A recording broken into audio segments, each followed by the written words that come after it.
Mr. Secretary. It has been our tradition to have the Secretary of Homeland Security appear before the committee about once a year on average. And so since it's been, I think, a year ago last May since your predecessor was in front of the committee, and we're right in the middle of the fiscal year process for 2026. We are going to have a little visit with you, as is the tradition. And so I would like to start out by recognizing members for opening statements. I'm going to waive my opening statement. I reserve the right to do a closing statement if I see fit. But with that, and moving right along, to the gentleman from Laredo, the floor is yours for your opening statement. Mr. Chairman, thank you so much. And again, we want to thank you for your leadership. As you know, you'll be leaving Congress at the end of the year, and I just have to say it's been a pleasure working with you and your staff, along with our staff. So thank you again for the many years of experience. I'd like to welcome the Secretary again. It was a pleasure talking to you yesterday, and the Deputy Secretary also, Mr. Edgar also, and we look forward for your testimony and the dialogue as we start here this morning. You know, there's many issues that we want to talk about, but before I get started, I like to take this time to acknowledge the bravery of a Border Patrol agent, Alex Medellin, who, while he was off duty, he responded to a fatal plane crash in Laredo, Texas. On June 16th, he joined first responders and Good Samaritans to rescue people from the flames of an airplane that crashed there in Laredo. I understand that his bravery is a reflection of the courage and the commitment of those that serve not only Laredo, but all across the nation. But I just wanted to say thank you for that individual, that Border Patrol agent.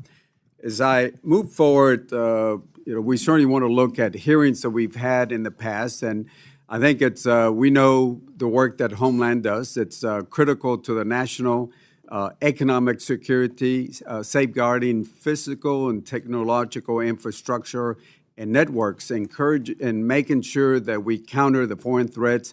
And again, I appreciate all the work, and we understand the way threats have been evolving and the way this committee has been working with your department.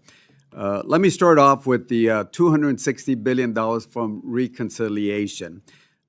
Despite the efforts of the chairman and myself, we try to finalize the funding for all of DHS in fiscal year 2026.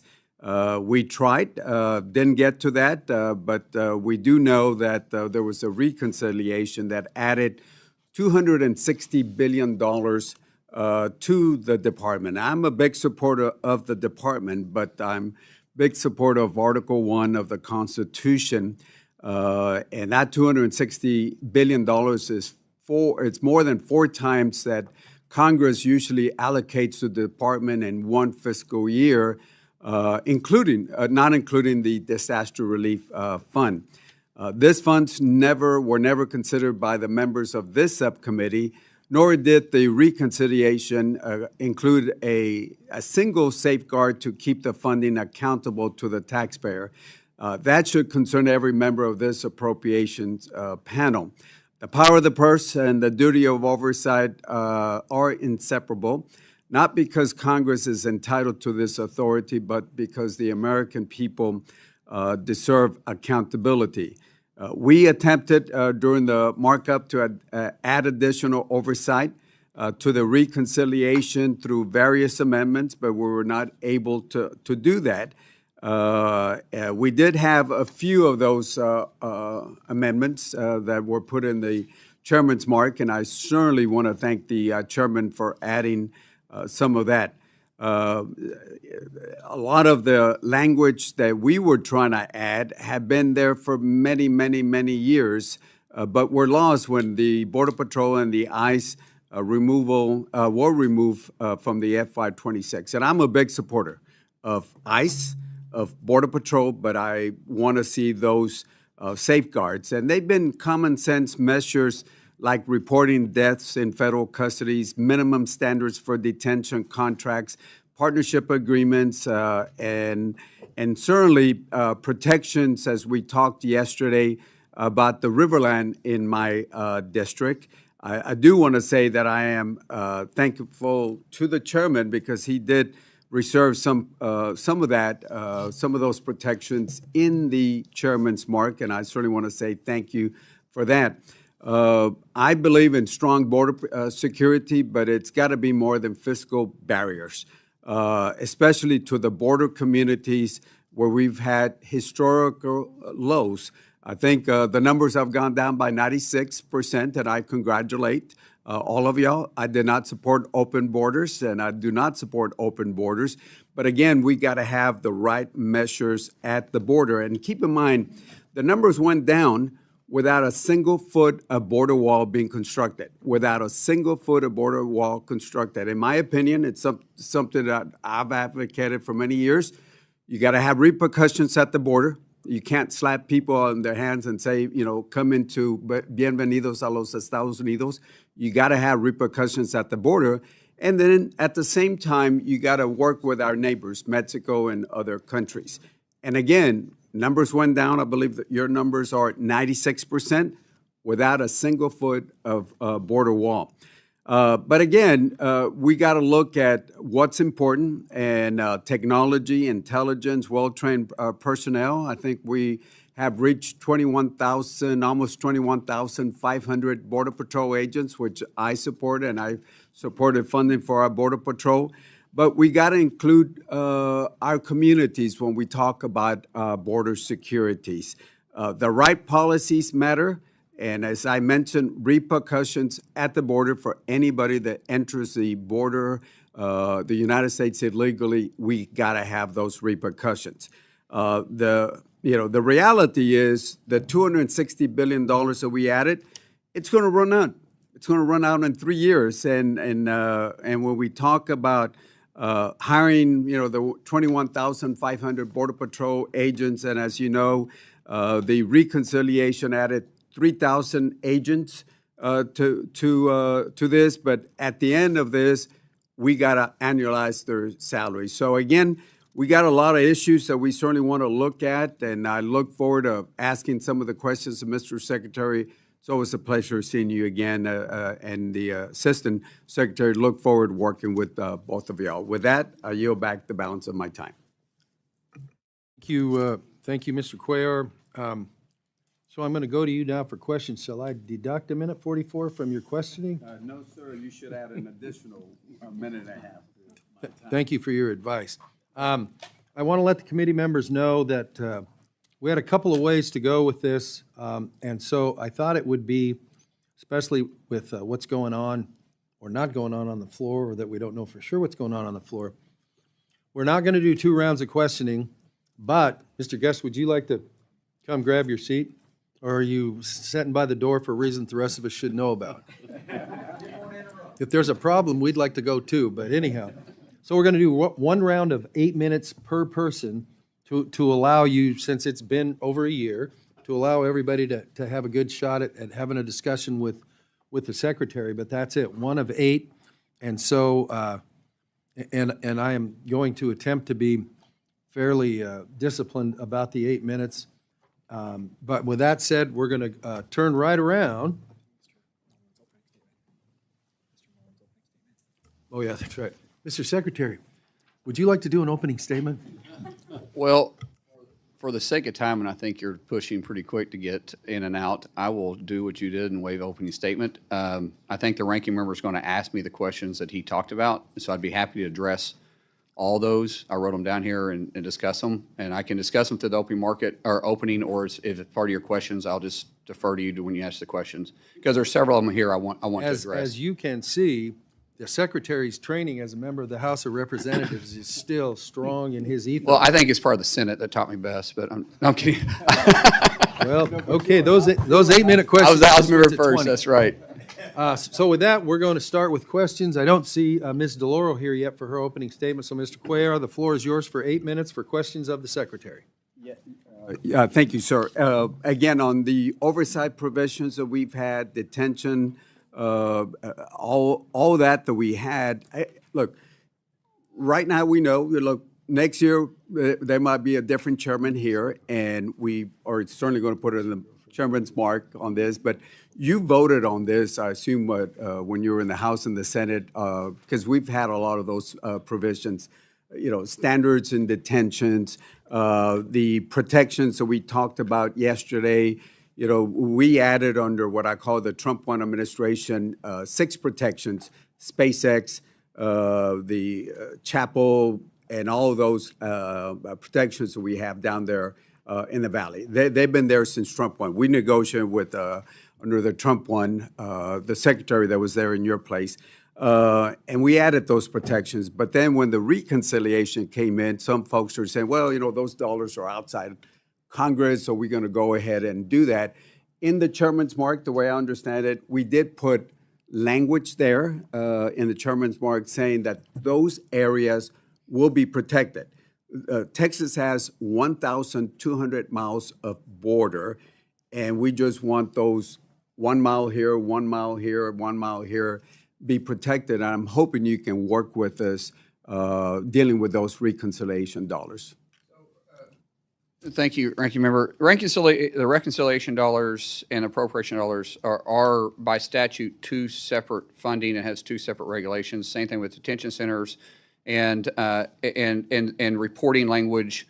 We know the difference, and honestly, it's kind of a quagmire because we have to deal with so many different statutories. It would be easy if we just had one. Yeah. And just move forward. I would prefer that because it'd be an easier way for us to report, but bureaucracy gets in its way. We understand that. The wall, my number 1 job is to protect the homeland. And I'm telling you, Ranking Member, I love my job. I love that President Trump gave me this opportunity. I wake up every single day and I get to protect my yard just like I protect your backyard, people in California, people in New York, people in Oklahoma. I look at it all the same. It's part of homeland.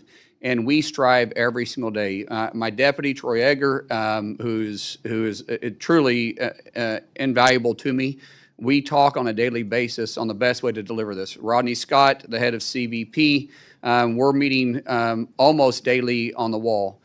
Our thing that we're seeing with the wall is the cartels are always changing, and they're a threat. There's not 1 inch of Mexico's northern border that isn't covered by a plaza. Plaza is cartels, 9 cartels that control it. And they have plaza centers, they call it plazas, that they have plaza bosses, and they're always looking for vulnerabilities to push human trafficking and drug trafficking across our border. And they're getting very good at it. They're even using UAS now. That we just discovered our first tunnel in years because our wall is being effective. We are pushing them and to what we consider choke points. So the more walls we put, the more we can focus on trafficked areas. And we take a hard look at this. And there's members on this committee that has called me about it, and there's committee and other people throughout the House and the Senate that when you call, I answer the phone. If we got to go out there and take a look at specific areas, we will do that. I've been on helos, traveling those borders. We've been in vehicles traveling those borders to see where are the most sensitive areas because we want to be cognitive of the surrounding areas, but we also got to take in first and foremost the safety of the homeland. And those are always something that we take in consideration when we're looking for any type of corridor. Yes, sir. And I'm with you. I live there. I don't just go visit the border. Yes, sir. And I would love to have you go down to Laredo. And if you would allow me, we'll find a time to go visit. Do it. And Mexican food is pretty good down there. I agree, but I just found out that queso is maybe like an Oklahoma thing, white queso. Hey, we'll take any import from that. But I'd love to have you down there if you make the time, and we'll invite the chairman down there. Sir, I'll do it. We can do it as a committee with the chair, however we want to do it. I'll absolutely do that. Yeah, and look, and let me just talk about a couple things on the border. And again, I'm with you on security on the border. Problem is the river goes this way. This is a border wall. What happens is, imagine if you were in Oklahoma, had property here, and they would take all this away. The middle of the river is actually the boundary. We're not going to put a fence in the middle of the river. We're not going to put it at the riverbanks because they will get washed off. The thing is, this is the where they put the actual fence at. If you look at it, and I've taken planes just following down here with Michael McCall. This is the way the river is, and when you put a fence over here, you're just taking things away from property that's been there. Laredo, for example, was built in 1755, a little older than our country, and all we want is go down there, let's look at the best way to provide security down there. And that's all we're asking when you go down there is just sit down with the folks there. We're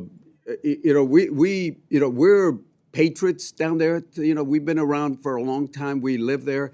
We just want you to come down and sit and spend a little bit of time with us there. Ranking Member, actually, the deputy just got back from there yesterday. He spent a day and a half down there. The issue that we run into is the people look at the river as being the exact location of the border. It's not. The river is moved. And when we're talking about putting a barrier, we fought this in Trump 45 when we first started looking at surveying this. And the question was, do we follow what we consider the natural barrier is the river, or what actually the lines were when we draw them, back 200 years ago?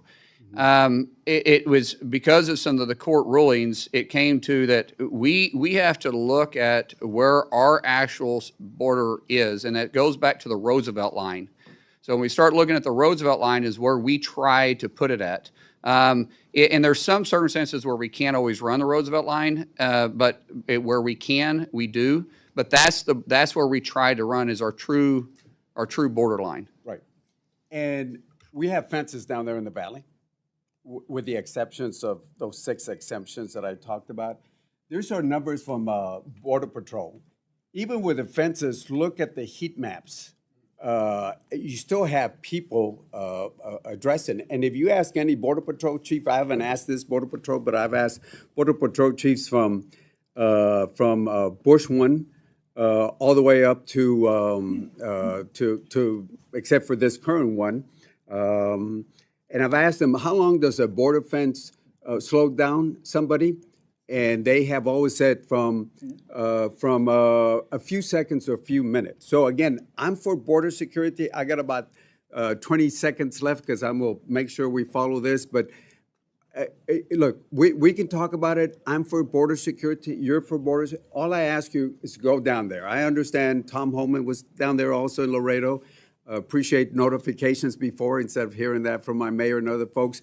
But I ask you to go down there and spend a little bit of time with our communities. We will do that, and we are addressing the primary wall. That's why we're putting in the wall system now, which is called the secondary wall too, because the cartels have been exposing it. We're putting in smart fences, which allows us to respond when they're tampering with the wall. The second wall, which is a primary wall, which will still be within our footprint, we're constructing it sometimes at the same time. Partly, we're going to have to come back and do it, but we'll all have it done before President Trump is out of office.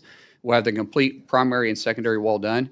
And that gives us time when they cut the fence, we can react because they're doing it in very rural areas. And we can react before they can get past the secondary wall. And we know how many we're dealing with. Plus, we're using UAS now to put up with heat sensors to be able to track them and see what we're dealing with. So you're absolutely correct. The cartels have got really good, but that's what they do. They're criminals. And so every time you do something, they try to figure out a way to get around it. And we're going to defeat them at every turn. My time is up. Thank you. By the way, according to FBI statistics, Laredo is the safest city in Texas. Thank you. Look forward to seeing you in Laredo. Thank you, Mr. Ranking Member. Next, we're going to go to the gentleman from Florida, Mr. Rutherford. The floor is yours for 8 minutes. Thank you, Mr. Chairman. Mr. Secretary, it's great to see you, particularly in this position as a former law enforcement officer myself. It's great to have somebody in there that understands law and order. We wouldn't need the wall, like he said, if every administration would enforce the current law as it is, but they won't. And so we need this wall. The first one is an impediment. The second one gives you time to get there, and great plan. I want to speak a little bit about organized retail crime and cargo theft, because they are no longer isolated property crimes. They are sophisticated, they are interstate, and they are often transnational criminal enterprises that threaten the integrity of the U.S. supply chain. They impose higher costs on consumers and generate illicit proceeds that support these cartels who are running these things and other criminal enterprises. I would also mention that these are the non-domiciled CDL drivers that are killing our American public out on our roadways because they don't know how to drive. Last month, the House overwhelmingly passed the Combating Organized Retail Crime Act, CORCA. This committee also passed the FY27 Homeland Security Appropriations Bill, which we included language in that bill for the $4 million to establish the Organized Retail and Supply Chain Crime Center that would be created through CORCA. So we're funding it in advance, hoping that the Senate will do the right thing. We have to start fighting these cartels who are absolutely taking over our trucking industry. First, I'd like to know, would you agree that combating cargo theft and this organized crime is imperative to our national security? And from a Homeland Security perspective, how important is it that Congress provides DHS with the tools and statutory direction that CORCA gives to treat organized retail crime and supply chain crime truly as a national security threat?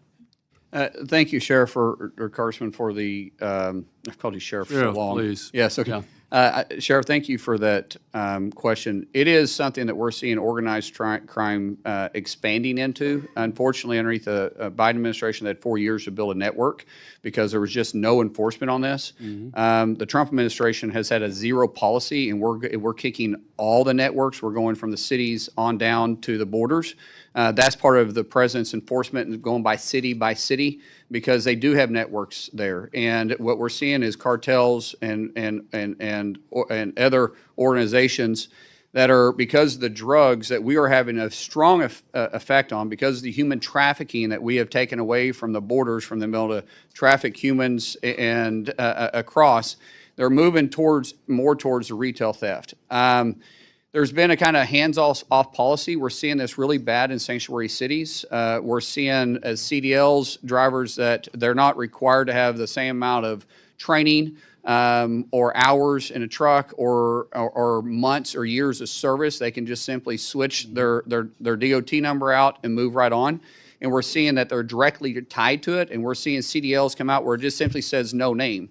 Oklahoma, I would say we're one of the strongest to enforce this, but the more cooperation we have with the 287G program, we can combat this, because ICE, even though people consider them just rounding up illegals, ICE is Immigration Custom Enforcement. HSI, who falls underneath ICE, is also part of that. They combat human trafficking, retail theft all the time. For Congress to convey their interest in this, we have the authorities already to do it, but to convey it helps us get more cooperation from sanctuary states and sanctuary cities saying that this is different. Because when you have these sanctuary governors and sanctuary mayors that go out and say you cannot cooperate at all with ICE, right, what they're doing is at the same time saying you can't cooperate not just with immigration, but with other investigations that ICE does, which is much more than that. And so it really handcuffs us from being able to do it. So what we're doing is we're hitting all the red states, we're hitting the blue states that will cooperate with us, but we're just pushing them then into these high sanctuary cities, which is why you're seeing retail leave on a constant basis, which is not good for the economy. It's not good for anybody to do that. So the more you guys can help us and convey your interest, especially, this should be a bipartisan issue. This be something that no one is looking at this as a blue or red issue. This is across the state, because when we lose a pharmacy, or you lose a grocery store, or you lose a mom and pop shop, or you lose a jewelry store because they're getting robbed to death, literally, and no one's enforcing it, that's not good for anybody. That affects all your all's constituents. I almost said all of ours, but I guess they're all your guys' constituents now.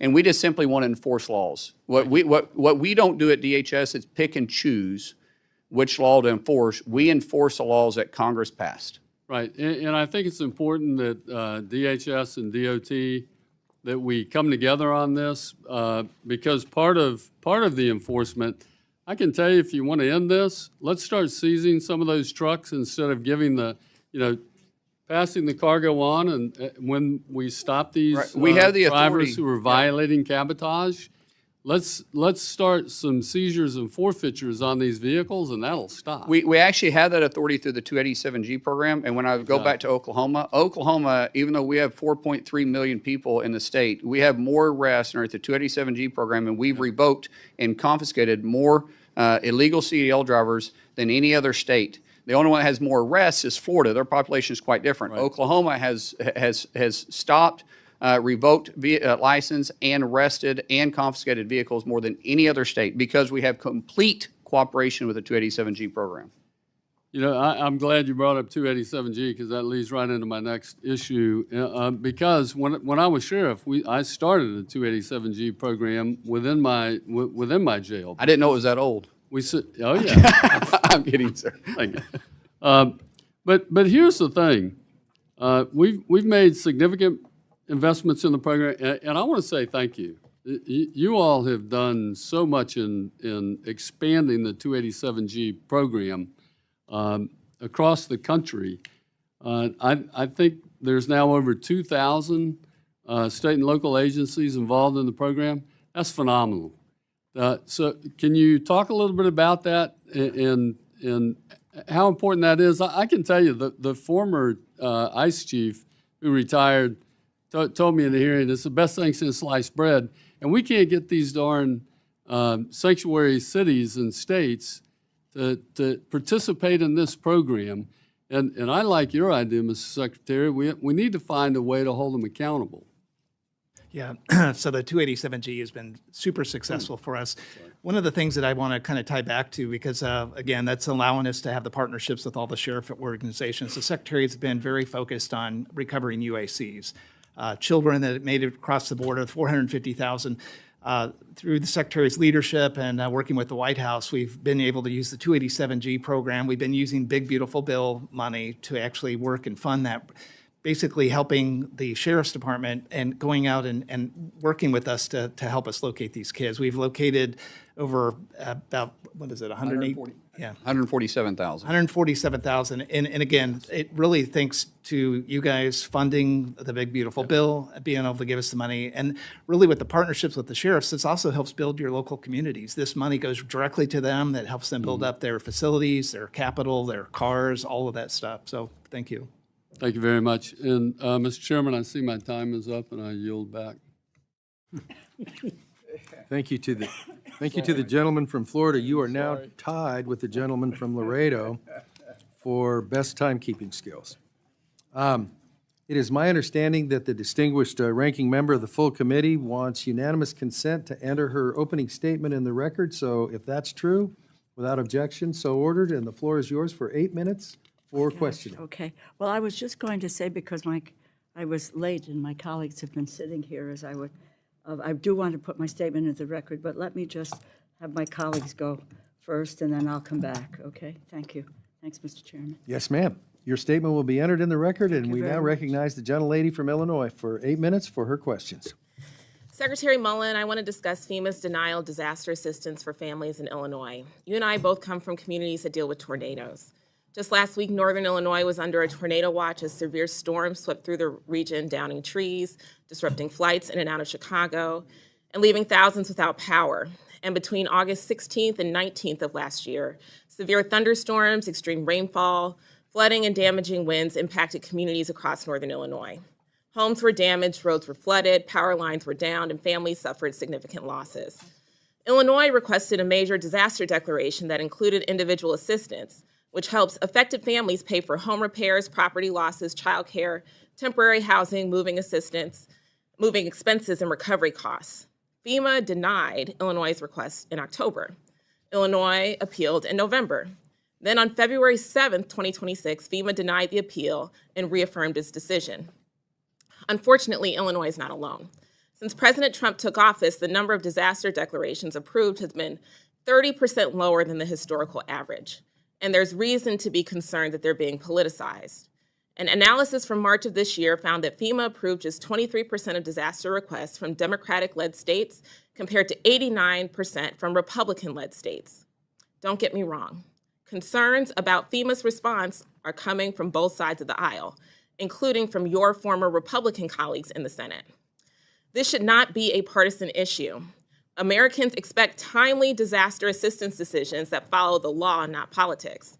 What makes this even harder to understand is that Republicans have provided DHS with tens of billions of dollars through reconciliation funding twice on top of annual appropriations. Your department has repeatedly stated that this funding could support operations for years, yet families in my district were told there was no assistance or funds available to help them recover. On top of that, this committee does not have a comprehensive spend plan explaining how these funds are being used, despite my repeated requests over the last several months. Secretary Mullin, will you commit to a member-level meeting with my colleagues and I to discuss why Illinois' disaster declaration was denied and to see how we can support my constituents? Ma'am, we haven't denied anybody a meeting with us. If you reach out, we'll meet with you. Just as long as, and we'll do it in a timely fashion, maybe not the next day, but we'll get to it as soon as possible. But I do want to address, if you don't mind, what you talked about here on politicizing it, because I don't. I actually don't want to talk about politicizing but it. if I want to meet with you to But I discuss mean, this in you depth. made some This is my accusations time, here Mr. about Chairman. President Trump that's actually not accurate, because Mr. Chairman. Go for it. if you're going to make accusations, though, you have to let Chairman. us respond back to them. Reclaiming my time, Mr. Chairman. Okay, so you're lying about it Mr. then, Chairman, because you don't want to hear the truth. Mr. Chairman, this week President Trump's Mr. nominee. Secretary, the record will reflect that you have agreed to meet with the lady and her folks, and since I'm trying to keep people in 8 minutes, Comments as lies. please proceed. Thank you. This week, President Trump's nominee to head FEMA, Cameron Hamilton, appeared before the Senate Homeland Security and Government Affairs Committee and pledged that FEMA would be fair and reasonable when evaluating requests for disaster aid. Secretary Mullin, will you make the same commitment as Mr. Hamilton to evaluate disaster requests fairly, reasonably, and without regard to politics? Yes or no? It's interesting that you won't allow me to answer those questions. I can explain it to you, because I don't look at states different between blue or red. I look at them across the country as a whole. Thank And if you actually want to know what we're doing, I'll be happy to, so you're not worried about this. I don't look at this any different, ma'am, and I'm not here to argue with you. I'm not here to fight with you. I like facts. Great. Accusations doesn't help anybody. I appreciate The more that you're informed, the commitment, better you know, and I because will you're hold saying you some to stuff that that's not true. commitment. And I hope that Illinois receives the same fair consideration as any other state. Now, I'd also like to address another deeply concerning matter, detainees who died while in your custody. Secretary Mullin, since Donald Trump took office, DHS's immigration detention system has been plagued by medical neglect, abuse, overcrowding, and a historically high death rate. I saw these dangerous conditions with my own eyes when I visited the Miami Correctional Facility in Bunker Hill, Indiana, where I met with individuals who told me that it takes months to receive medication refills, including for life-threatening illnesses like diabetes. Others reported being left unattended with infected boils and other serious conditions. So it's no surprise that a detainee at that facility died shortly after my visit, or that more detainees died in ICE custody in 2025 than ever before. Secretary Mullin, does DHS have any official, specific internal goals or policies to reduce deaths in custody? Ma'am, your numbers just aren't accurate. We've had 0.009%. I didn't, Mr. Secretary, I You're didn't asking ask. about I this. asked a It's specific 0.009% question. of deaths. Mr. And Chairman. we've had 54 total in my the time, president's Mr. time. Chairman. Those are dangerous accusations Mr. you're making. Secretary, Mr. which- Secretary. Those are dangerous get accusations that. that she's making, because we in are the state of not- Illinois, This they're is my twice as We are high. not doing They're twice a as October high to time. die in a state penitentiary in Illinois than they are in You are detention invited to centers. this committee. This is my time. And you need to are be a informed guest. by what you're saying. I am informed. No, you're not, ma'am. Mr. Secretary, does DHS have any Do you realize that official, do you specific realize that internal we goals have or one policies? doctor Mr. per Chairman. 1,000 for detention centers for our federal detention centers in the state of Chairman. Illinois? They have one per 1,800. Chairman, But this yet is she my wants to time. focus on our I detention understand centers? that. You'll get your time. Thank you. You're welcome. So I guess this is a good place to stop. We are trying to keep members to 8 minutes. Mr. Secretary, you know that too. That's fine. So we all know how the clock runs here. The idea is to get together to forward questions, and I'm going to have you repeat your question Thank when you. we start up again. Thank you. But I can tell you this, if this format won't work, then we'll reschedule the meeting for later when we can keep it to all the issues accordingly. So this is the efficient way to do it, but if we can't do it the efficient way, then we'll go to Plan B, which will not be today.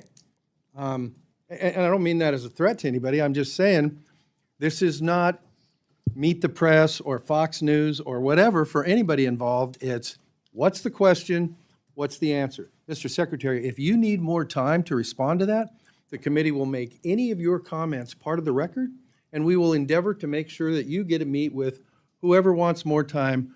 But while we've got the whole committee sitting here, we're not going to do the XYZ debate, whatever the heck.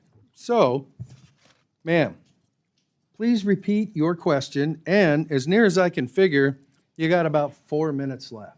Thank you, Mr. Chairman. You're welcome. Secretary Mullin, does DHS have any specific internal document, policies, or goals to reduce deaths in custody? And we do a wonderful job on That's a providing yes or no medical question, to, sir. we're doing a wonderful job Okay. at it. We have Is it your 0.009% of deaths in our know whether the prison, department that you lead which is a has lot better than the state of policy? Illinois. Is it your testimony that you do not know whether or not the department that you lead has a policy to reduce deaths in custody? No, I did not say that, ma'am. You didn't answer my question. Yes, I did. You're making accusations and you're not even looking at your own I'll take that as a no. state. You have no policy or plan to reduce deaths in custody. That's not now, true. 2 months ago, I asked ICE Our medical staff acting does a director phenomenal Todd job. In Lyons fact, the same every question. detainee sees a doctor said or that- a nurse with every 2 weeks. I reclaim my time. Okay, ask your next question. Okay. 2 months ago, I asked ICE Director Todd Lyons the same question. He said that ICE, quote, hopes that there will be no deaths in custody, but admitted that the agency had no actual policy in place to prevent them. Rather than implement one, he resigned just a few hours later. Secretary, since that hearing, 3 more people have died in ICE's custody, and those are the only deaths that we know about based on your agency's public reporting. So, Mr. Chairman, I would like to request unanimous consent to enter into the record a report that came out today from Human Rights Watch and Physicians for Human Rights titled Dying in Detention, Rising Deaths in an Expanding U.S. Immigration Detention System. I'm sorry. Without objection, so ordered. Thank you so much, Mr. Chairman. Drawing on government records, detention data, and expert medical reviews, this report outlines 52 deaths in ICE custody during President Trump's second term and highlights the concerns we've been raising to your department regarding the lack of access to medical care, suicide prevention, transparency, and accountability in detention facilities. Secretary Mullin, ICE's detainee death reporting has not been updated since April 28th of 2026. The death rate in ICE custody has doubled during President Trump's second term. Will you commit to reporting detainee deaths as required by law? We do report them, ma'am. No one, So is it I don't your know. testimony then We that there is report these. no- What you're talking about is what Congress has asked us to do, which we're not required to do, is report the deaths after they're released. That no. doesn't make any sense. They're not Okay, under our Mr. watch at that Secretary, point. If is they it your die in our testimony that release, you are we is it your report them. testimony that there have been no deaths since April 28th? I didn't say that.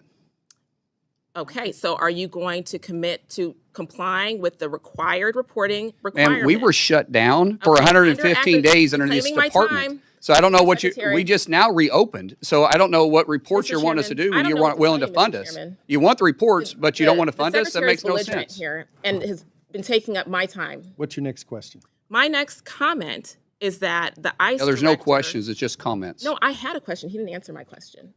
And so So the record will reflect that. What's your next question? yes, sir.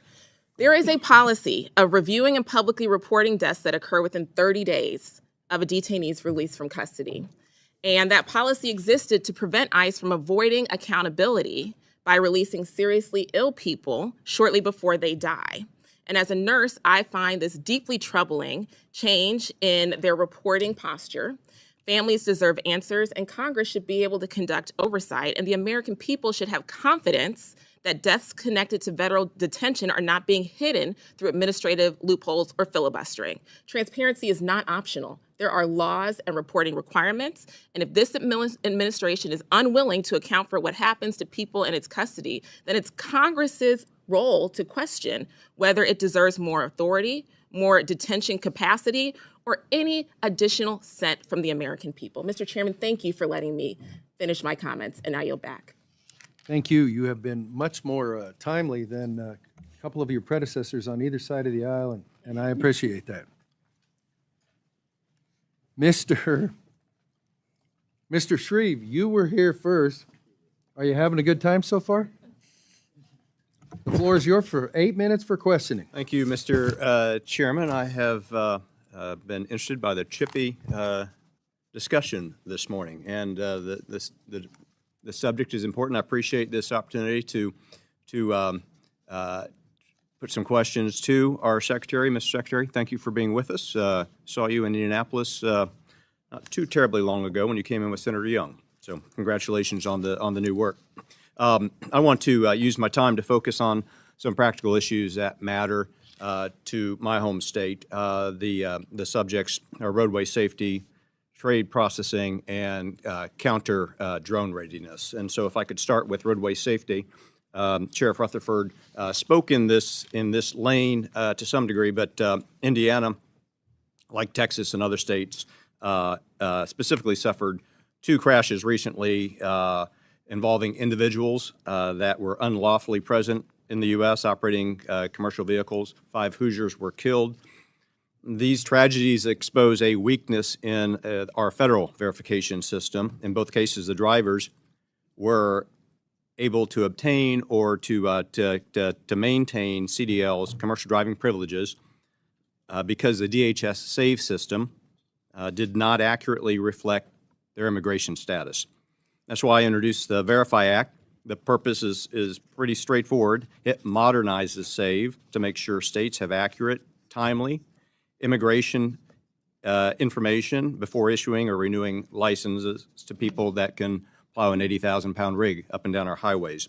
Hoosier families, like families across our country, deserve confidence that this federal system is working, that the information is timely, and that ineligible drivers are not allowed to get behind the wheel of these big rigs.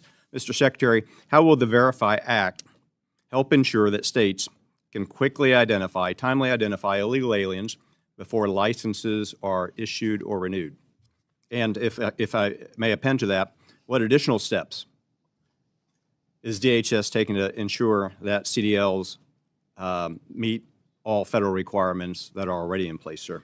Well, Congressman, we work closely with Secretary Duffy with the Department of Transportation to do this. That obviously falls underneath his committee.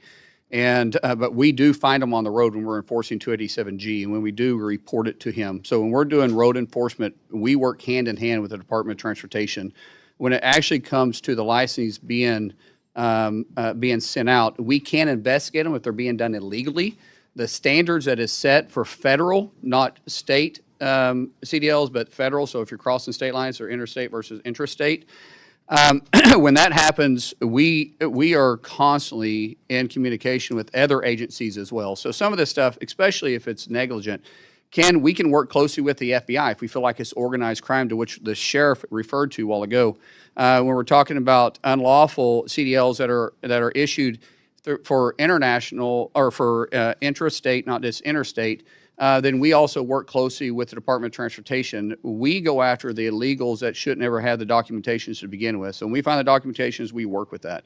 And Congressman, can I ask you to do me a favor and let me respond to Ms. Underwood, since she wouldn't, so I can point out some of the hypocrisy between the federal detention centers, but yet most Democrats don't pay attention to their own correctional facilities, because we see this quite common in our state. So just some facts here. Illinois has failed in 29 of their facilities to have adequate medical or dental care. That's from their own state health inspectors. Illinois employs 16 full-time physicians for 29 facilities across the state. We're 1 for 1. Every detention center has a doctor put on staff. Illinois has a quarter of their facilities that don't even have a medical director. 60% of their nursing positions are vacant right now. By the way, this isn't the state of Illinois. They have 1 doctor per 1,875 detainees. We have 1 per 1,000. Plus, we have nurse anesthetists that offset much of it. Illinois' state correctional facility doesn't. So I would suggest that maybe our Democrats should look at their own backyard and look at their actual constituent base. We have people in our detention centers that enter this country illegally, and we're trying to get them off our streets because 1 death at the hand of an illegal is 100% preventable. And they shouldn't be in this country if they didn't come here legally. All right. Well, I was glad to offer you that time to respond to my colleague from Illinois, and then back to Indiana. We have Very good. You have 3 minutes on the Indiana project. Thank you, sir. Mr. Secretary, Indianapolis is not only my home, but it's home to the second largest FedEx air hub. And the subject of foreign trade zones matters much to distribution-based economies such as that which we have in Indiana, the crossroads of America. Businesses in and around my district depend on the functioning of these foreign trade zones. They offer not just logistical convenience for Hoosier manufacturers and employers. They mean savings through duty restrictions, lower processing fees, reduced costs, helping companies compete. And we compete globally, doing value-added work here in the U.S. The foreign trade zone application process is handled by CBP, and there have been significant delays, in some cases 6 months to 12 months, in those applications. I know CBP is operating under resource constraints, and I appreciate the work our officers are doing under difficult circumstances. The fiscal year 27 House mark includes important investments in CBP that may enable, modernization in the automated commercial environment improvements. What resources could CBP benefit from to ensure that companies in Indiana and beyond can take full advantage of these foreign trade zone programs quickly and efficiently?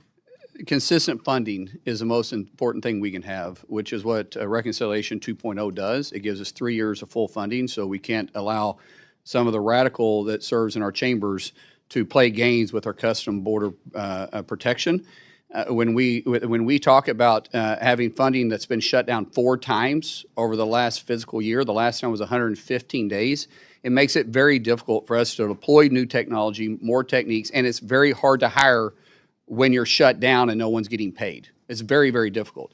Having consistent funding, we have the men and women inside all DHS, but especially through CBP, that can do their job, and they're experts at it. We have new technology that we're constantly wanting to deploy. I will say, because of the Republicans in both chambers passing Reconciliation 2.0, which President Trump's initiative, we're going to be able to have new technology to keep these trade zones operate and keep our economy moving forward, which right now, because of President Trump, he constantly says it. We were a dead country. Now we're a thriving country. We're the hottest country in the world because people want to do business inside the United States, and we need to be effective and efficient on bringing products in and out of this country. I appreciate the Secretary's commitment. Much of this shouldn't be ideological. We just got to take care of the It creates customers. jobs. That's right. Mr. Secretary, I appreciate your testimony and the time today. Mr. Chairman, I yield back. To my colleague from the Hoosier State, thank you for winning the Timekeeper Award for today, and your first place position is probably pretty strong. I'm just guessing. To the gentleman from Hawaii whose name is not King but Case, Mr. Case, the floor is yours. Thank you so much, Mr. Cuellar. I appreciate that.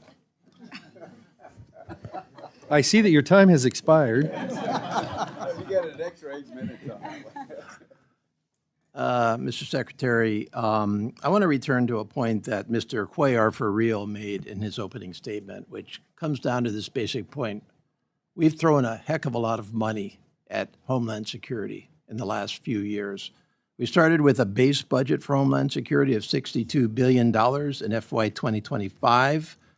Of course, for FY 2026, we had the exclusion of ICE and CBP at $48 billion, back to $65 billion in FY 27 as passed out by this committee over the objections of all Democrats. But most directly, $191 billion in reconciliation in 25 and another 70 in 26.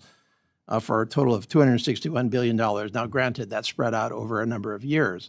But the committee's concern, and I think this goes to all members of the committee, is really a failure to itemize where that reconciliation money is actually going. It's been very, very slow in all departments for us to get information on the reconciliation money.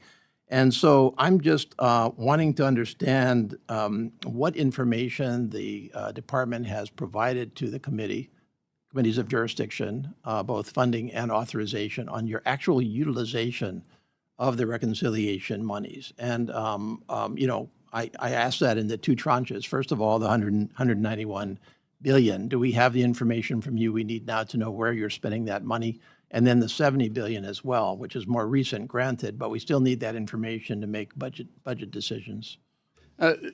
Congressman, thank you for the question. And I just got to say, honestly, you guys have a beautiful state. I hate what you guys have been through since I've been in office. You guys have had 2 trillion gallons of water dumped on your beautiful state. Earthquakes and volcanoes. And Governor Green and I have worked very closely together. I seriously think I talk to him more than I do my own governor of the state of Oklahoma.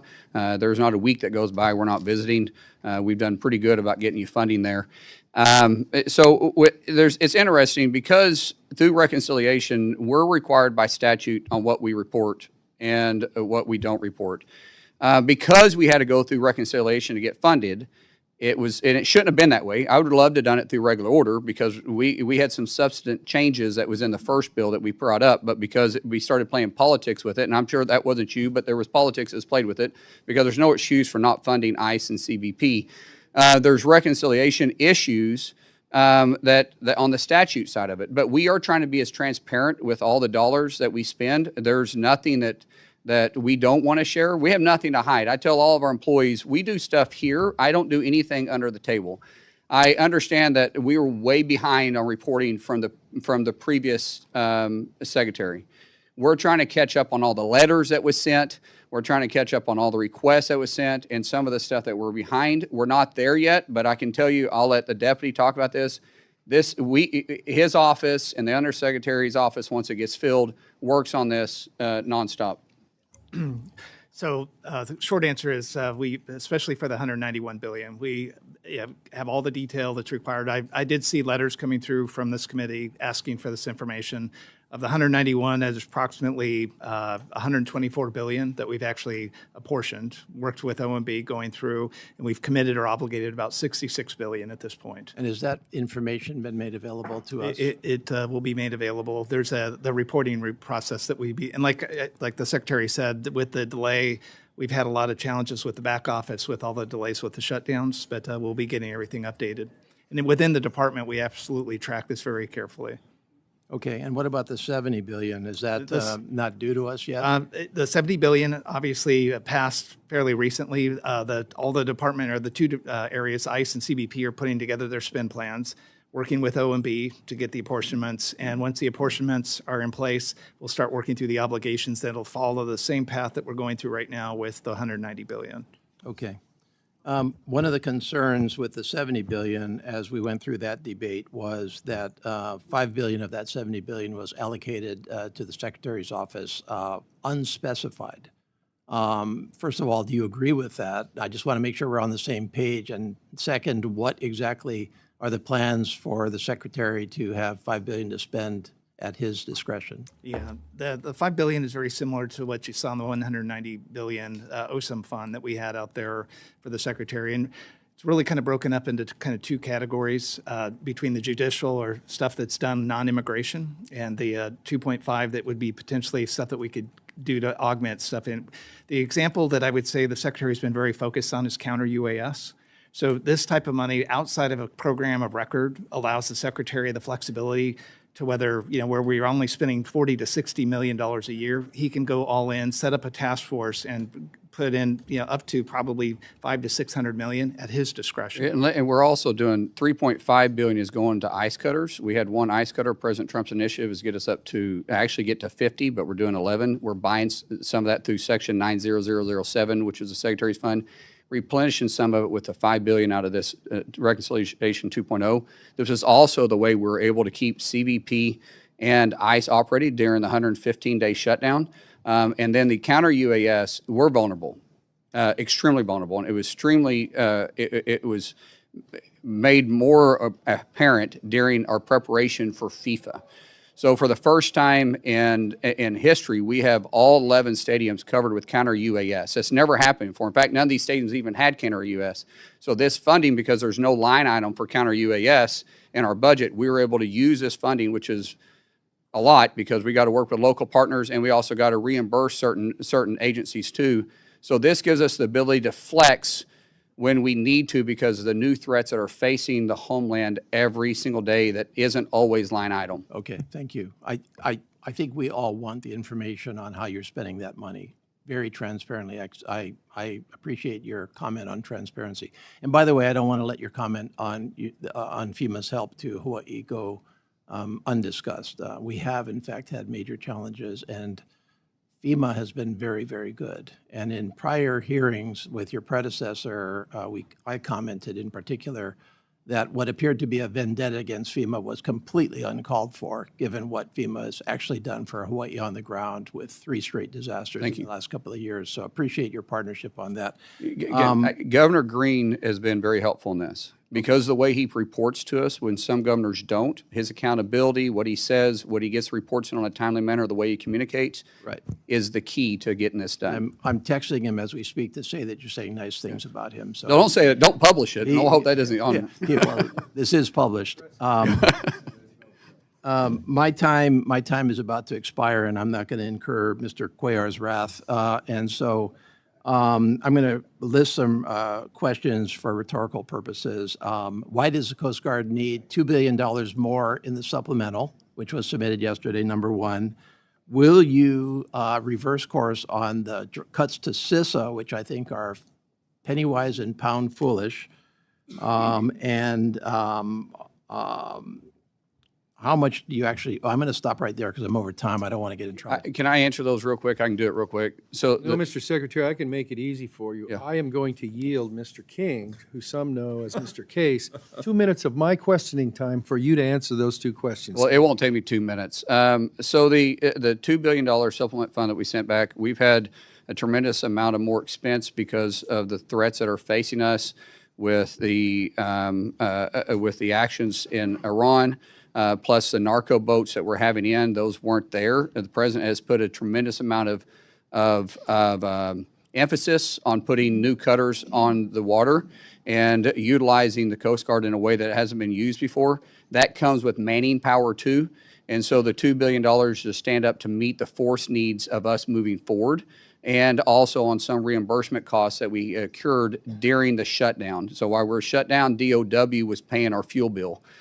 Because we still had missions. Our international waters, and it wasn't, they weren't patrolling themselves. And since we didn't have the funding, we had to do it. And so that's reimbursing also to the DOW and for our mission sets. And you have Oh, about, and counter-UAS, sorry. Counter-UAS, yes, or CISA, I mean. CISA, absolutely. Listen, CISA has very unique authorities, and we have adversaries that are attacking not just our government, but attacking our businesses every single day. And the one that has that authority to do it is CISA. It probably got a bad rap because it wasn't utilizing its authority. It was politicized for a little bit. We're hiring the best people. We're bringing in a director for CISA. We want to stand it up and be not just average. We want to be the go person for cybersecurity in the nation. That's our focus. That means we're going to hire back up. We are about half staffed what we need to be. Do we need to hire everybody back? No. Do we need to hire about 600 people back? Yes, but I don't want to put bodies in position. I want to put the talented individuals that know what they're doing and have partnerships with our state and local officials. thank you. Thank you very much for your forbearance, Mr. Chair. Mr. Cuellar, thank you for helping out your colleague from Hawaii on getting those questions answered. And we're going to go now to Mr. Guest, the gentleman from Mississippi. The floor is yours for 8 minutes. Thank you, Mr. Chairman. Mr. Secretary, thank you for being here. Thank you for your leadership. I want to start first with an issue that is a priority not only of mine personally, but also of my delegation. In May of this year, tornadoes hit South Mississippi, causing extensive damage There is an outstanding FEMA disaster declaration. Now, I will say that it has been approved by your agency. Your agency has been extremely receptive.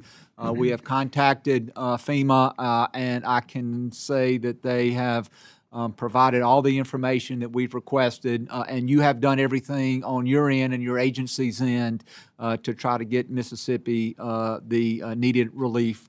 At this point, we are still waiting on that to be signed off by the White House. And so my request to you, Mr. Secretary, is if you would please press the White House to review the outstanding request for assistance because it is something that is extremely important to my home state of Mississippi.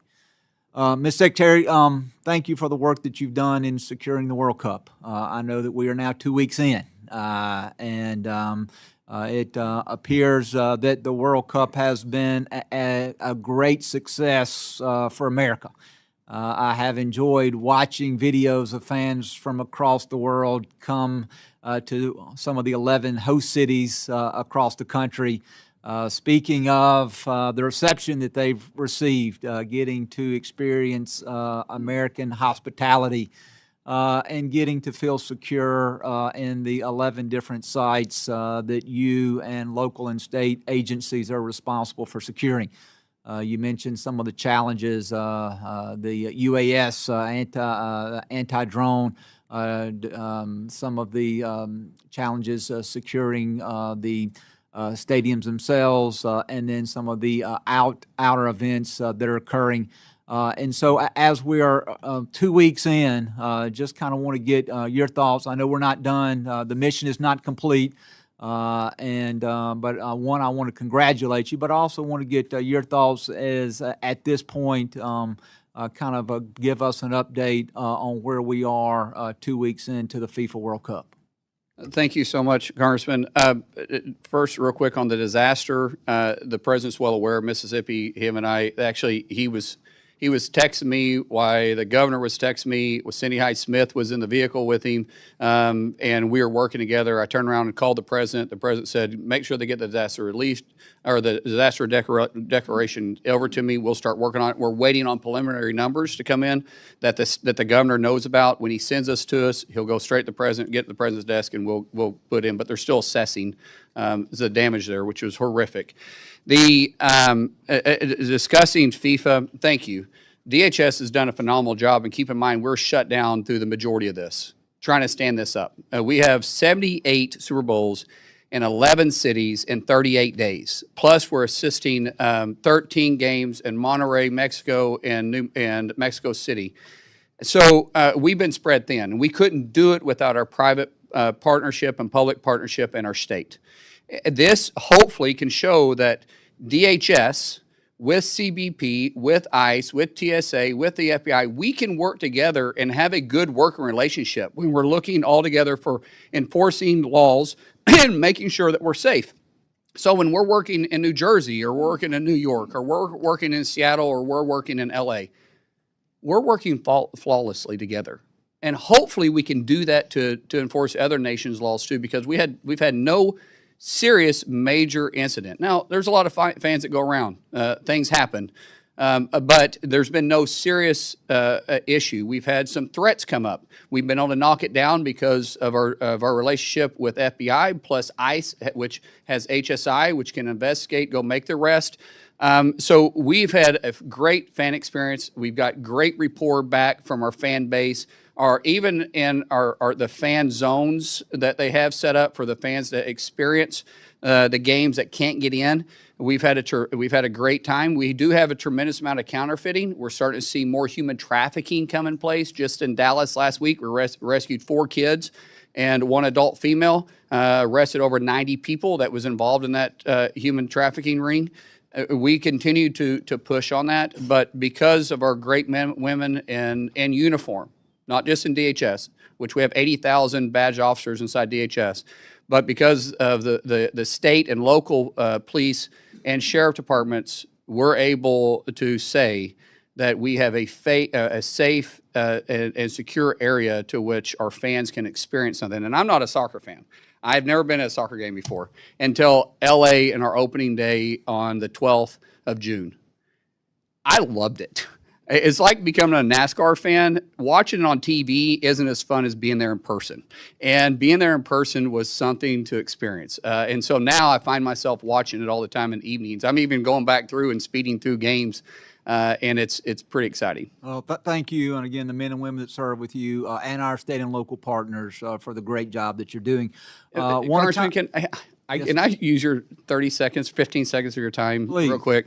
I want to, there's been two things brought up about deaths inside of detention centers across the United States, right? Across all the detention centers in the United States, there's been 54 deaths, 54, which is one too many. I get it. We don't want any deaths, but it's 0.0009%.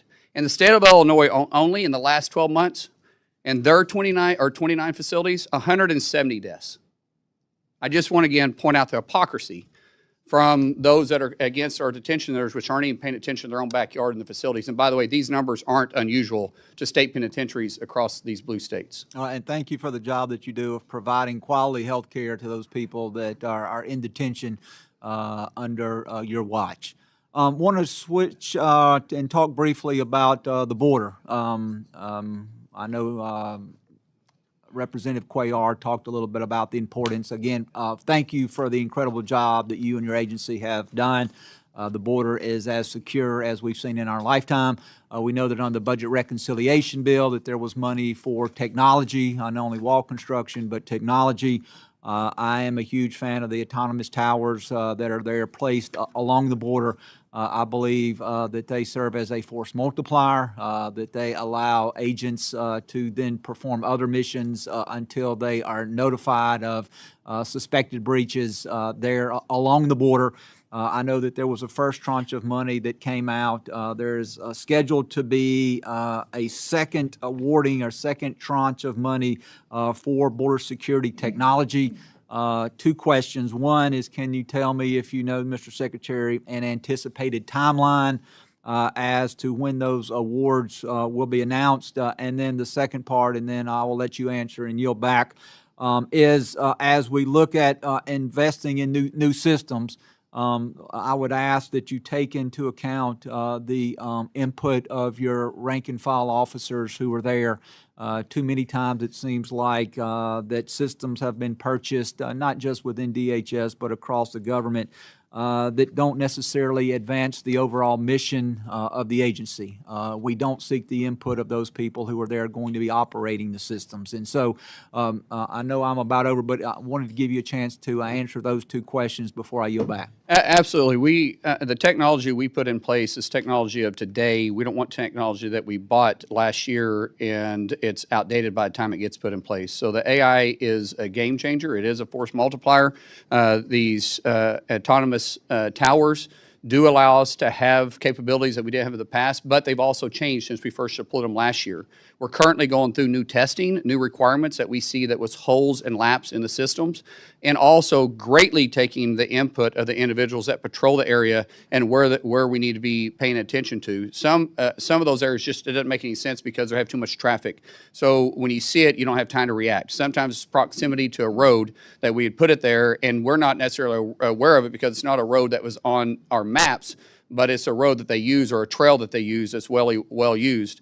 Our officers or agents that are on the ground, they know that, and so we're constantly starting to get feedback, having it deployed in better spaces, but changing the technology and then be able to update in real time with the technology, kind of like we do our phone.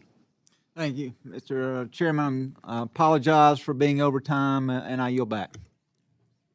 Apology accepted. The gentlelady from El Paso, the floor is yours for 8 minutes for questions. Thank you, Mr. Chairman. Mr. Secretary, Mr. Deputy Secretary, welcome.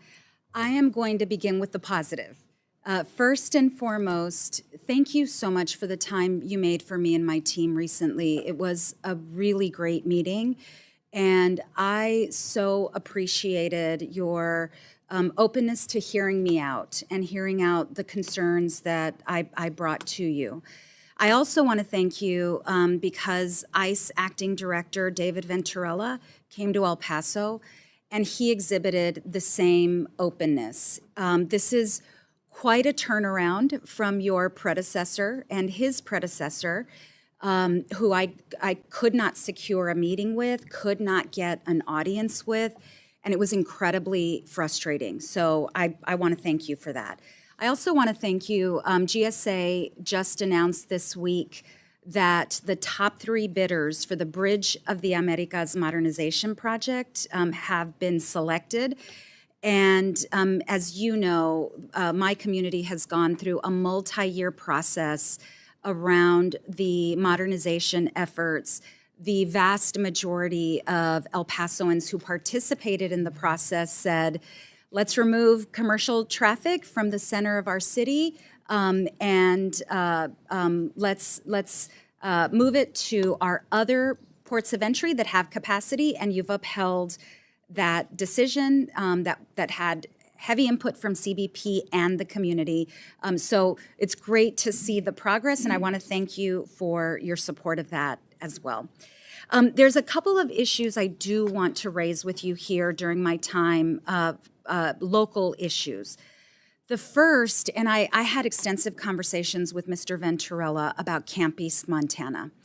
And many of the concerns that I had expressed to the private contractor have emerged in a GAO report.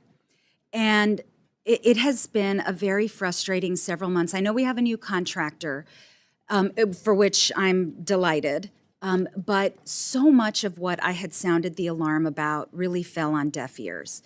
And when I sound the alarm about issues that I'm seeing in my oversight visits, it's not to play gotcha, it's not to one-up anyone, it's to uphold the standards that I know we all agree should be upheld. And so I think it's really important that especially members who are sounding the alarm when there's a private contractor, that private contractor be held accountable by all of us. I'll give you a very quick example because I don't want to use too much of my time, but the medical as an example. And that medical contractor is still on site, by the way, at Camp East, Montana. Just one glaring example. I spoke with a detainee, and I've spoken with dozens and dozens of detainees, but he expressed to me, he had been at Camp East, Montana for weeks, and he expressed to me the pain that he had been living with his arm.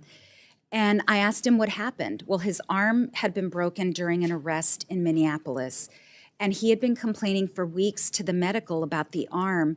He had a brace, he took off the brace. I could see like a letter S, his bone was so broken, and medical had only given him aspirin. And so these are the things that I'm sounding the alarm about, that I will continue to share with you because I know we want to hold these contractors to federal standards. So I wanted to share that with you.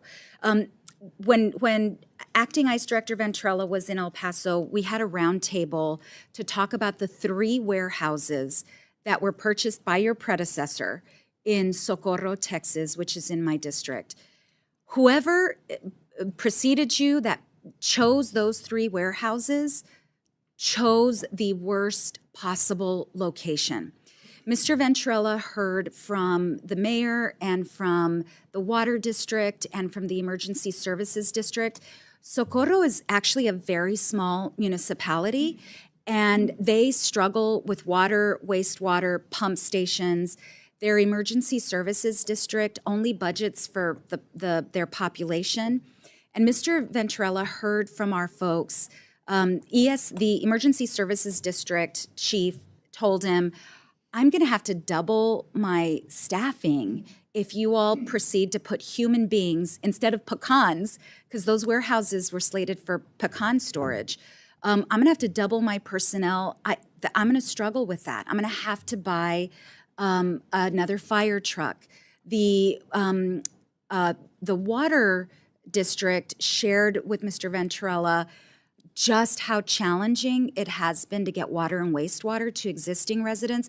And I'm not going to go into excruciating detail, but I want to flag for you, whoever made the decision to buy those warehouses, which I know was before your time, picked the worst possible place with the least amount of infrastructure, and it truly is not feasible to convert those warehouses into spaces that will hold human beings, whether for training or staffing or detention. So I feel very obligated to share with you, to sound this alarm, that it would take years to prepare those facilities, but it would also take probably multiple millions of dollars on top of the overpayment to purchase those warehouses. So, I'd ask for you to please take a closer look.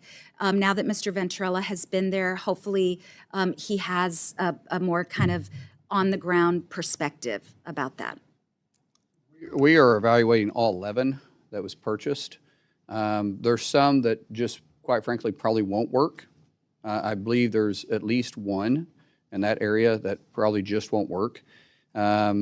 We do have issues with detention centers, just not enough bed space. So there's some that we're trying to make work, but there was some due diligence that maybe wasn't actually checked off. And so, man, what you're saying is not wrong. We're going through and reevaluating every one of them to be the best possible outcome for our mission inside of DHS.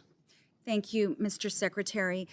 Something else I wanted to flag for you, and this was in the GAO report about the use of WEXMAC, the procurement tool for DOD that has been used for some of the private companies that have been hired for the private detention.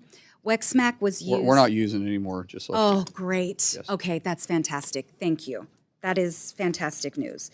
Okay, let me move on to a couple of other points before I run out of time. The ranking member mentioned sensitive spots along the border where we previously thought the wall would not be constructed. And I want to flag for you two that are of particular importance to my district. One is Mount Cristo Rey, which is actually in my neighboring colleague's district, Representative Gabe Vasquez, property owned by the Catholic Church. The decision to take the diocese to court to acquire some of that land has really caused incredible distress in the community. So I wanted to flag that for you, maybe for a future conversation. The other area, and this is way outside of my district, but a place near and dear to my heart and to my constituents' heart, Big Bend.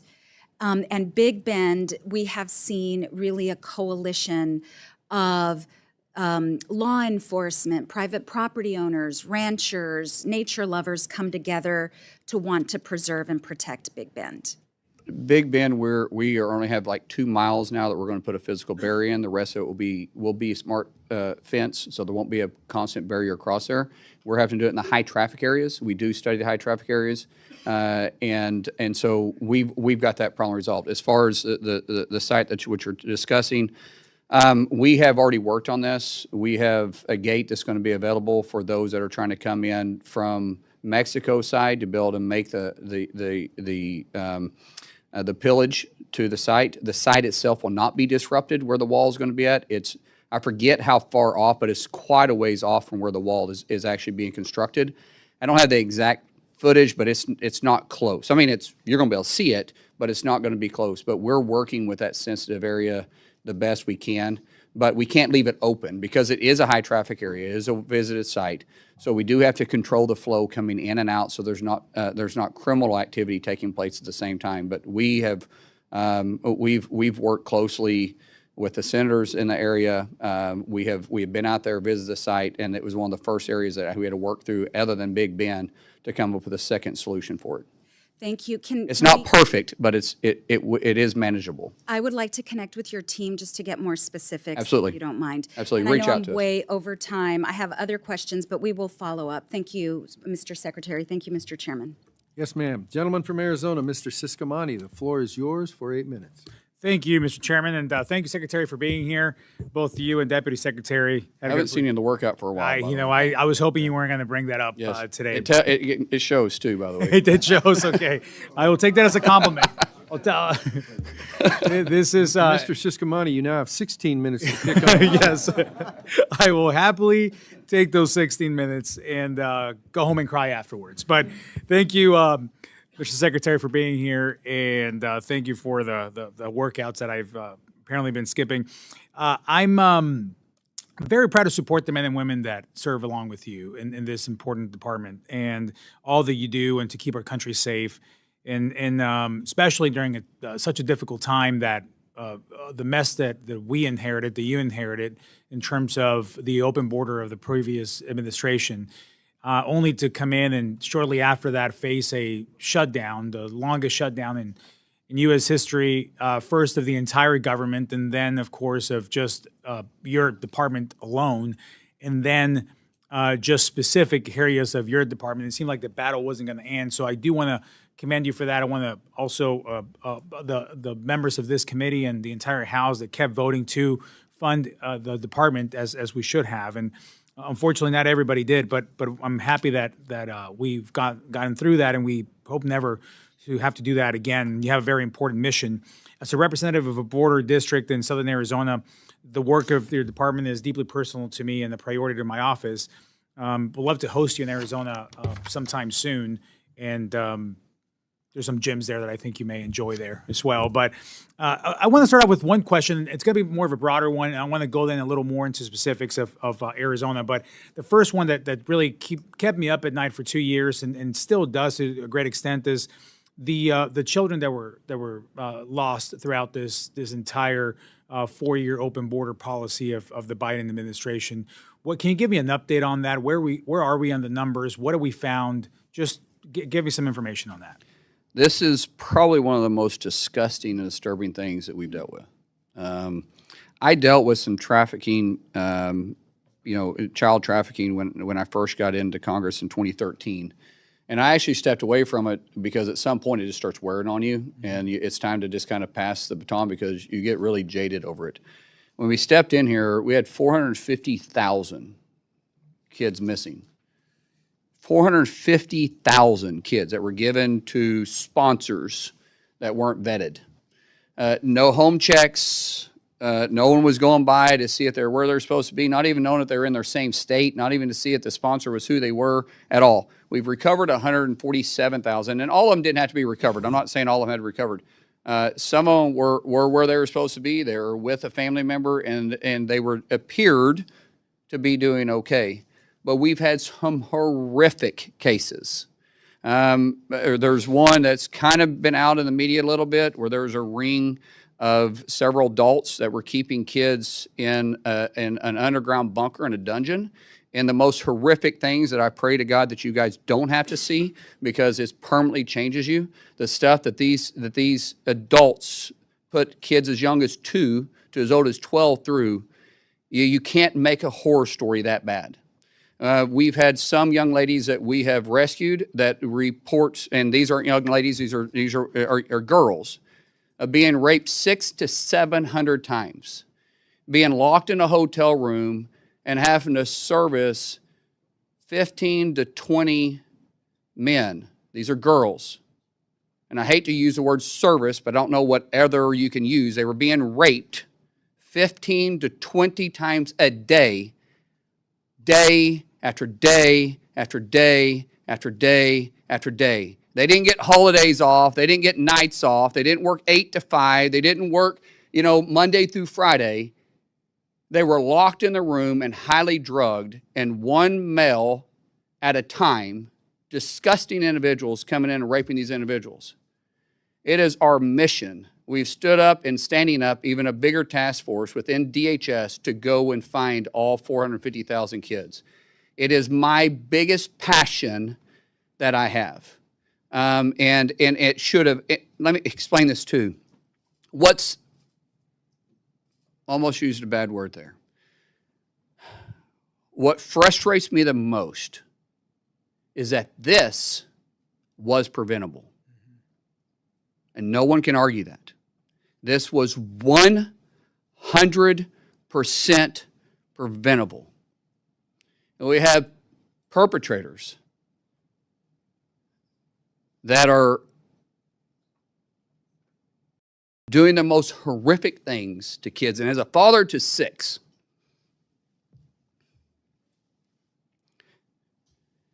and 3 beautiful girls.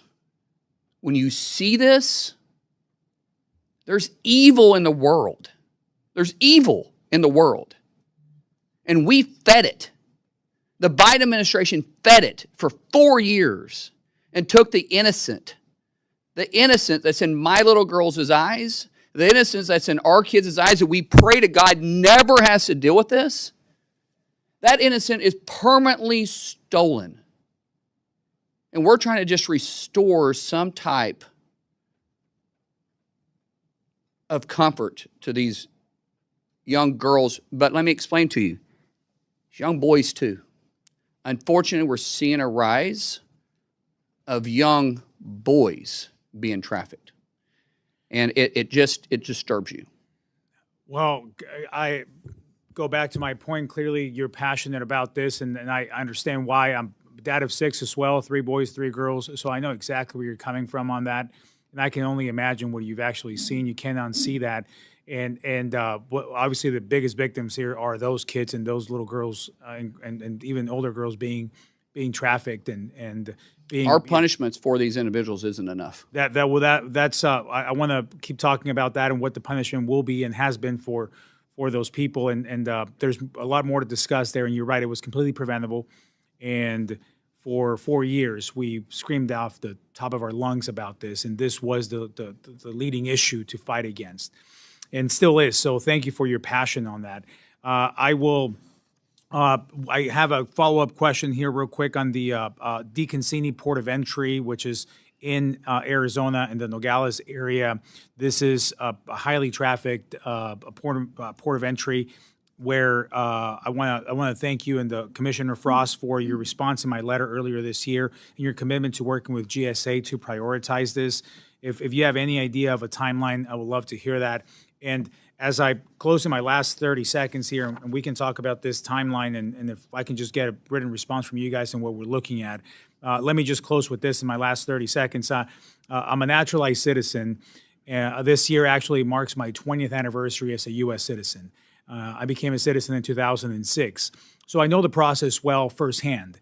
I know that because I was elected to Congress 16 years after becoming a citizen of this nation. No other country in the world would ever give me that opportunity. No other country in the world would ever give any of us that opportunity. And it's great to hear some of the perspectives of foreigners coming into the World Cup and seeing what we're all about. They especially get excited about the free refills, which is, I think it excites a lot of people here. But the American dream is alive. It's alive because it's been kept alive, first of all, for our veterans, but also for the men and women that keep us safe. In the process to immigrate, the process to become a citizen in U.S. CIS and what they go through, it's an overload of work. I know it well, again, because we went through the process. So while becoming a citizen is an incredible privilege and it should never be taken for granted, I valued every time, and whatever work my parents and myself had to do to become citizens, we'll do it 10 times over to do it again, because this is the best nation in the world, and I'd rather be here than anywhere else. So in terms of the efficiency, can you talk a little bit about, as you close, what your agency needs from this subcommittee in order to make the improvements necessary for the process of people immigrating here legally and becoming citizens? We are improving the bureaucracy and the redundancy in the system, but there is, as you said, there is a way to become legal. If you choose not to do that, you're making a conscious decision, and I can't help you on that situation. If you don't want to become a legal citizen, there's a way to be in this country legally, but you have to follow the laws that Congress passed and that we enforce. I don't pick and choose, I enforce.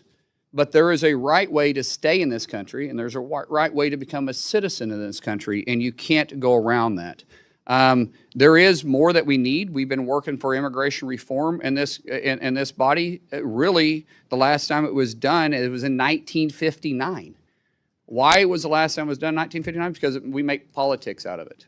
It's the right, it's the left. It's the Democrats, Republicans. One party is in charge and the other party doesn't want to help, and the other party is in charge, the other party doesn't want to help, and there's no common ground, but yet we always talk about them. I'm out of that game now. I just simply enforce it. But then we start playing games with which laws you want me to enforce and which laws you don't want me to enforce. If you don't want me to enforce the laws, then pass a law to say that that law can't be enforced. That's fine. Until then, I'm going to enforce the laws. Thank you, sir. And see you in Arizona soon. Or Yes, we will make that, we'll make that happen. We'll put it on the list. Thank you, sir. Thank you. Mr. Chairman, now you're back. Thank you. We're going to have a committee remedial timekeeping class next week sometime for certain members of the committee. Sir, it's called a gavel. Well, actually, that's interesting talk coming from a guy from the Senate who hasn't done an appropriations bill since Christ was a corporal. I had that one coming, sir. Madam Ranking Member, the floor is yours. We'll pay no attention to the remediation session, Mr. Chairman.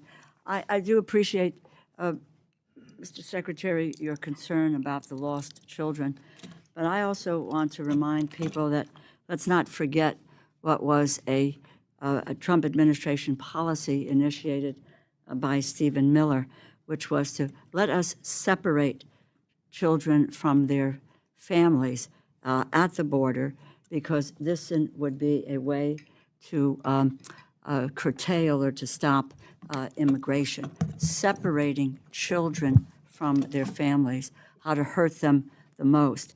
I asked and had a phone conversation with Secretary Azar at the time. I know I was in my living room with my 2-year-old grandson on my lap trying to have this conversation, and I asked him if there was a way in which he had a list of how you could reunite children with their families. And he assured me that we did. You know, when you take your clothes to the cleaners, they give you a tag, and you then go back and you retrieve your clothes. When you get luggage, you go and get your luggage is returned. Well, I wish the Biden administration would have done that. Let me just say this to you, sir. Again, it is my time. 3,900 children were separated from their families. 450,000 kids were lost during the Biden Mr. administration. You Secretary, didn't say a word Mr. about it. Secretary, do not interrupt. Don't you point your finger at me. Don't I be a will hypocrite. point my finger Don't you be at a hypocrite you. then. Then you be as 3,900 you should be kids. as upset about the 450,000 I am kids that upset. were lost. and You didn't say a word about it. For 4 years, you never said a word. Mr. Secretary, Could you put him in his place for don't yell at You me. should I'm be the put in good your guy. place. Mr. Secretary, if you would like 4 minutes for a closing statement when everybody's done, I'll give you that. But while members are on their 8 minutes, I need them to have their 8 I minutes. Mr. started Chairman, my I comments. appreciate that. My issue is that they say this for sound bites, and I'm not going to let them say What something did like you that do that's not just true. recently for sound bites? I sympathize with the 400,000. We are going to have something resembling order here. The time is the ranking members. If you would like to respond later on, there are methods to do that, but it's not a who can talk louder into the mic. It's not. So, you are recognized. Thank you very much. I will not let her Mr. sit there and lie and accuse something this ridiculous. You know- Well, this is the legislative branch, and it's my hearing, and so I'm going to try to some extent to control it moderately. And do Thank you. not accuse me of lying. Do not. Then don't. I do not. I appreciate, and I said to you at the outset, there's concern for children across the board. We care deeply about what's happening to children. And I went to the border and I watched children in those fenced-in places years ago and what was happening to them. So I have a long history, Mr. Secretary, in this area. 3,900 kids were separated. Secretary Azar told me he had a way to reunite them. Many of them were not reunited till today. And I don't want you to answer this now. Please get back to us and tell us what you are doing with regard to the settlement in terms of this issue, which is out there, which your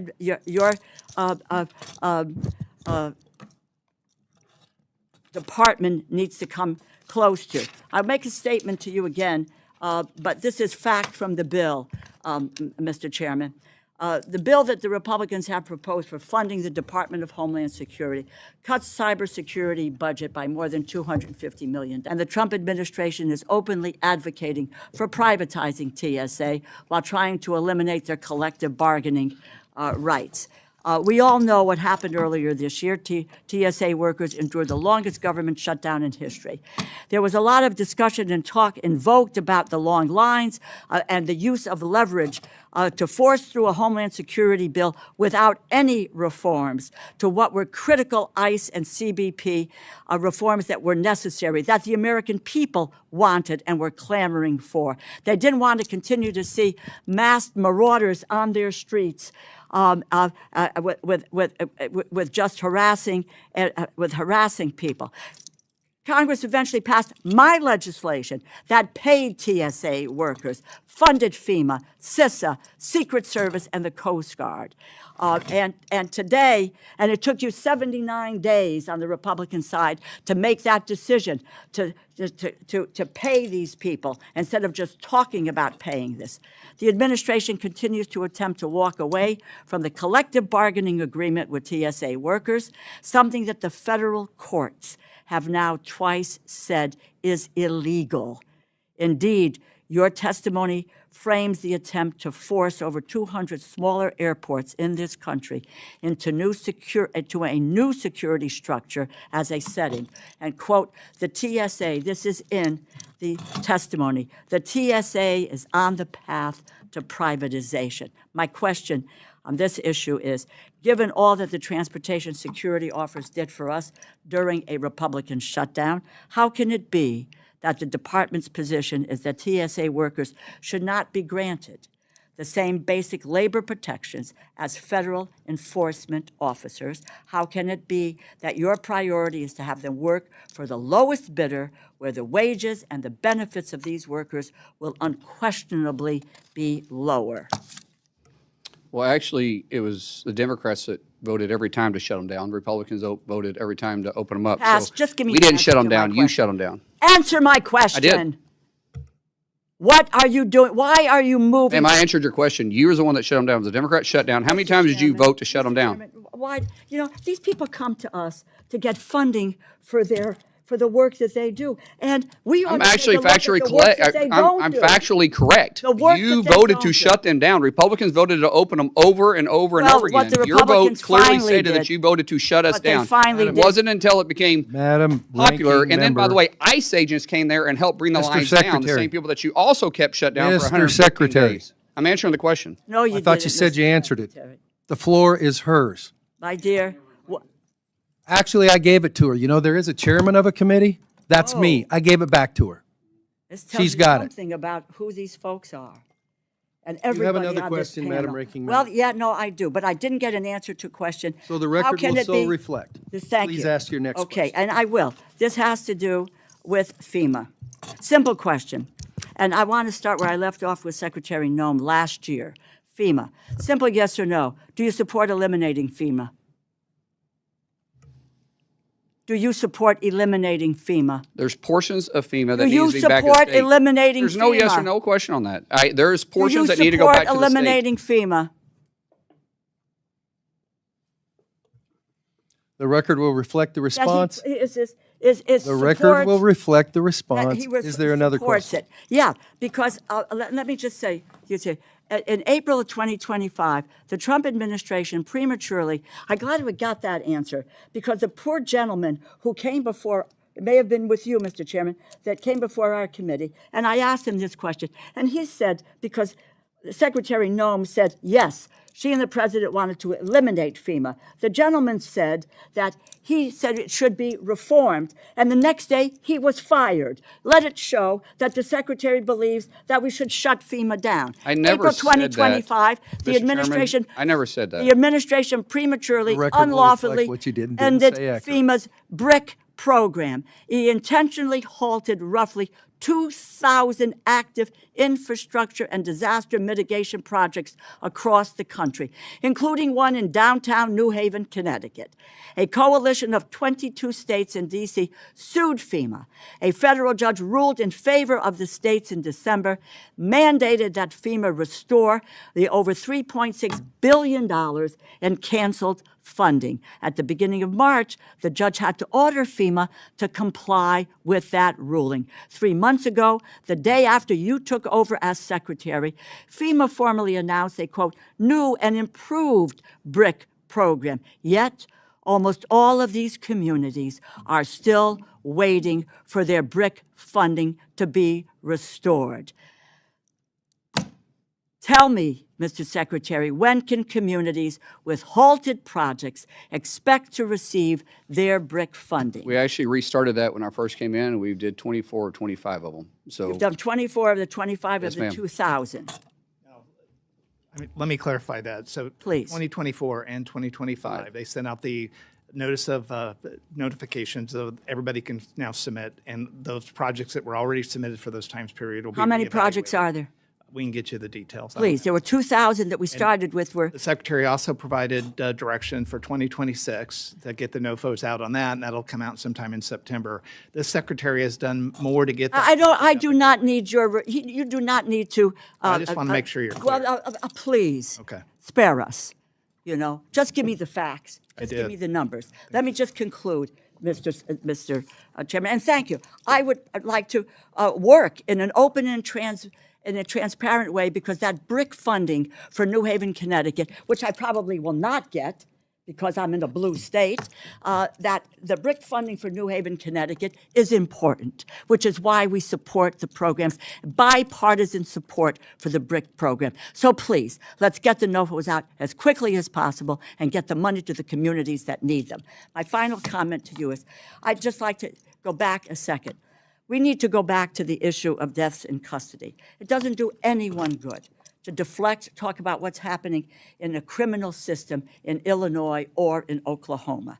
What we need, because 54 deaths are 54, in what is civil detention, we need a plan to address the fact that 54 people in your department they were in civil detention, it's not criminal detention, are dead.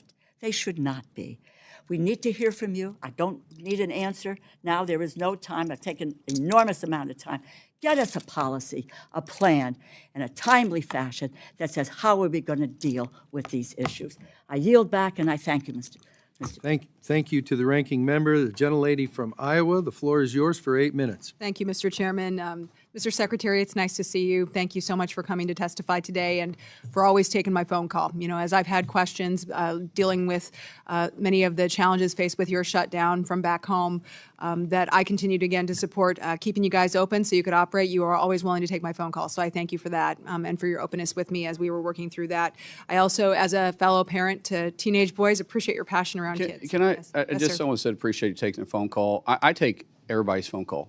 There isn't a Republican or a Democrat that hasn't called me that I haven't called back. Yeah. Not one. And I'm very transparent in that, regardless of what somebody over here just whispered, because she's never called me. Yeah. Well, I appreciate it, and I appreciate your openness to working with all of us to make sure that the good people at your agency are getting paid and can continue their mission of keeping our country safe, because at the end of the day, that is what we all care about on this committee, and this committee works tirelessly to make sure that you do have the resources that you need to rescue those kids, make sure that you're interdicting the drugs that are coming in from narco-terrorists. And I want to talk a little bit about that. I'm going to start with that, actually, because I think that the Coast Guard is a shining example of what DHS does best in making sure that these narco-terrorists are on alert. They should be afraid. And you have interdicted through Operation Pacific Viper, I think it just was announced, milestone accomplishment last week, 225,000 pounds of cocaine seized. I mean, that's incredible, and that's drugs that did not make their way onto our streets, that are not killing Americans every single day. So I'd be interested in your thoughts of what you've done there to really escalate that operation. What do you see on the horizon there? That threat is not going away, and thanks to the Coast Guard families who are keeping our families safe. But I'd be interested in your thoughts there. Just yesterday, I was actually in a close classified setting with the Coast Guard on our plans to continue that operation. But it's a joint effort with DOW, with Coast Guard, with CBP, with ICE, because it's a ring. The drugs doesn't just get to our shores and then dissipate. There's a ring that goes into our cities, into our towns, into our states and our communities. And then the cash flows back in and back out. So the drugs come in on our shores different ways, and a lot of the cash is going out, a lot of times over land, a lot of times in air. We're seeing more and more counter-U.S. So we've got to combat it all together. This administration, through the direction of President Trump, has done more to combat our war against drugs than any president in our lifetime. And he's made it a task that he understands that we've lost more individuals in fentanyl overdoses than we have in the entire Vietnam War in 1 year. Not during 1 year in the Vietnam War, a year from fentanyl overdoses inside the U.S. And just the other day, we took enough fentanyl off our northern border from CBP that could kill 17 million Americans. Yeah. And I think people frequently forget about the northern border. We Right. focus so much on the southern border and the right. Caribbean and these drugs coming in. But that's a direct relationship because of our Coast Guards doing their job in our waters of the U.S., and it's pushing it. And then we have CBP doing their job on our southern border. It's starting to push cartels to operate in our northern border. So last week, the minister, that is my partner in Canada, met here in Washington, D.C. We talked about the challenges. They haven't dealt with the cartels like we have in our southern border. They're anxiously working with us and wanting to know our lessons that we've learned because they don't want it to get a foothold in their country. So because of President Trump, we are fighting it on air, we're fighting it in water, we're fighting on land, we're fighting on the northern border and southern border. And I'm not going to say we can eradicate it, but we're making a huge difference in this war on drugs. And every time we interdict these drugs, regardless of what agency underneath DHS does it, we're saving lives. You talk about kind of the cross-agency work that's happening here. How many of these rings on the back end, so the drugs get in, they go out through these rings, are these run by, obviously they're cartels, but how many of the people participating in them are illegals here in the United States? Well, the biggest majority of them, the percentage of them would be hard to say, but the biggest majority of them are illegals that are here. Now, there's usually, when it comes to the money laundering of it, that's more of a white-collar crime. More of those individuals are citizens inside the United States. But when you start talking about the trafficking, you start talking about the drug houses, the stash houses, the cash flow, the weapons flow, overwhelmingly the majority of those are illegals. The criminal enterprise run by- And most time they're forced to do it. Right. It's not that they're working off a debt for the cartels. Right. And you talk about the atrocities happening to those kids too. Yes. Many of them are victims of that human trafficking. And run by elderlies. those same organizations, Yes, obviously. and elderlies are being probably exploited now more than we've ever seen it, because naturally law enforcement isn't alarmed when they see an elderly gentleman or an elderly woman that is driving. A lot of times they're forced to try paying the debt off of their kids. Okay, that's, well, very concerning, and obviously we need to do whatever we can to stamp that out.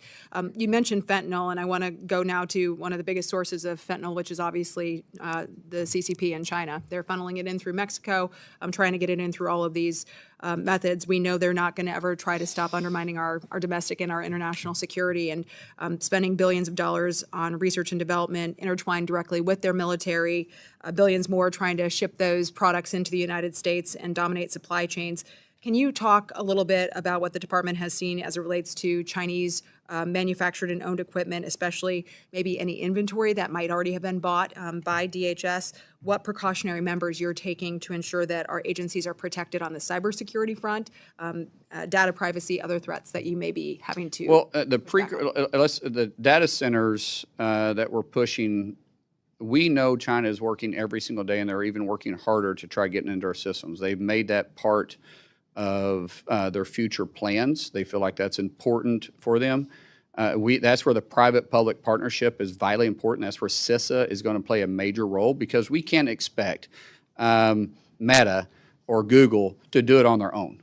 They're fighting they're fighting an army, truly an army, from CBP or from North Korea, or militias from Russia, or Iran from the IRGC. We have to have an all-out frontal approach and be proactive. We can't be reactive in this. We have to be very proactive, and that partnership is something we're strengthening. But we also got to respect privacy too. There's a lot of privacy concerns when the government starts looking into cyber because of the sensitive material that is there. It's a fine line we're trying to work through. It's difficult. We're going to have to come to Congress for help on that, because we're going to need clarification, I believe, with the new technology that's coming out and the new way that they're entering into our systems, that we're going to need new clarity on how far CISA can go. We'll certainly look forward to working with you and the agencies, relevant agencies on that. Want to talk a little bit to wrap up my time on CBP. Obviously, their role is not just keeping our borders safe, but it's also making sure we're interdicting bad things coming into our country, including counterfeit products and things that are going around our trade laws as well. I have a piece of legislation, the Protecting American Industry and Labor from International Trade Crimes Act, we call it PALE, just passed through judiciary unanimously just a few weeks ago. And this would help make sure there are additional resources to DOJ and CBP to make sure that they can actually hold these bad actors accountable. So I'd just be curious, like what role CBP can continue to have in making sure we're eradicating transnational shipment and some of these other malign practices used by the CCP and other actors as well to try to undermine American jobs. First of all, the best thing you guys did was give us continuous funding for 3 years, because we can really set out missions and force ourselves to look at technology of today, not just what we can spend in a physical year. So it really does help tremendously. The biggest thing that you guys can do is continue to work with us on updating the policy on what it is that you're wanting us to look at.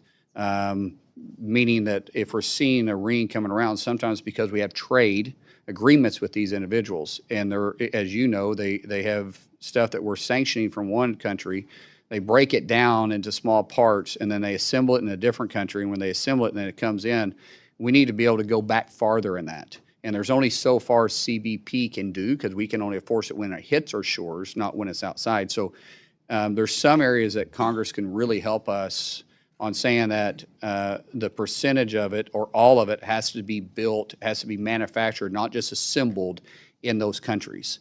That would be very helpful to us. All right. Thank you, Mr. Secretary, for coming today. Mr. Chairman, I yield back. To the gentleman from Washington State who was here from the beginning, the floor is yours for 8 minutes. Thank you for your generosity, Mr. Chairman. Secretary Mullin, good to see you. Let me just follow up with what Ms. Hinson was saying. You do return even my calls and my texts. Sometimes it's late in the night, but I appreciate the response. I really do. I wanted to start by acknowledging some of the incredible work and, can I say, commitment by ICE to crack down and deport convicted illegal criminals. We had a case last month at ICE Seattle arrested a man that had a lengthy criminal history, including 2 felony convictions of raping a child, and it was awaiting deportation. And I just wanted to bring that up and say thank you. That's the efforts that are keeping our communities safe. First thing I want to talk about is the visa and H-2A petitions. At the end of April 2026, USCIS reported a net backlog of all USCIS cases at 7.23 million cases, an increase of nearly 70% from the beginning of the administration before your time, with the expectation that additional vetting requirements may even further strain those processing times. Could you describe how DHS is allocating personnel and resources to address this backlog and ensure timely adjudication of applications? Yeah, unfortunately, we're having to go back through and re-vet a lot of people that was given asylum or given visas underneath the previous administration because they didn't do any checks. So we're building systems in right now to be able to do that through an automated system. We're bringing up the first one in 30 days. That's going to be specifically for the backlog of DACA, which DACA doesn't give you, status in the United States. It just is a term that Congress never ratified, but we put in place, but it still allows you to apply for a work visa, but it doesn't give you status. That we're going to deploy the first one in 30 days, and then we think we'll be able to get caught up in a very fast time. But we're having to build the automated systems because it's just not possible for us to go through one by one. But because we're going through there and taking a deeper look at all this, we've been able to arrest over 1,900 known terrorists that were given status underneath the Biden administration inside the United States. Over 1,900. These aren't suspected terrorists. These aren't terrorist watch lists. These were terrorists that was just issued because there wasn't any really checks and balances put in place. And so it's real work that they're doing, but we are building a system to be faster at it. And the technology that we have, the private-public partnership we've been talking about a lot, is helping us get there. Good. So on a related note, I appreciate the agency's follow-up to a question that I actually submitted, if you remember, Mr. Chairman, when Director Edlow testified regarding the adjudication and processing time specifically for H-2A petitions.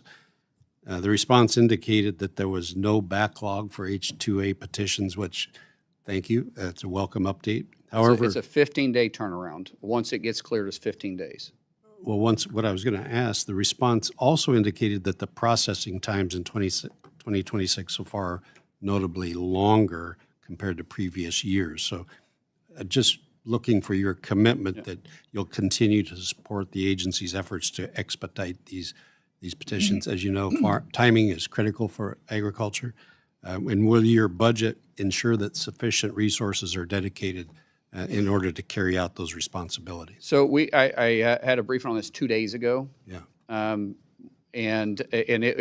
turnaround on those visas are 2 days or 15 days, especially if they're known. A lot of these agriculture workers are known. They come back and forth. We see them every time. We can repeat them, and the largest percentage of those are.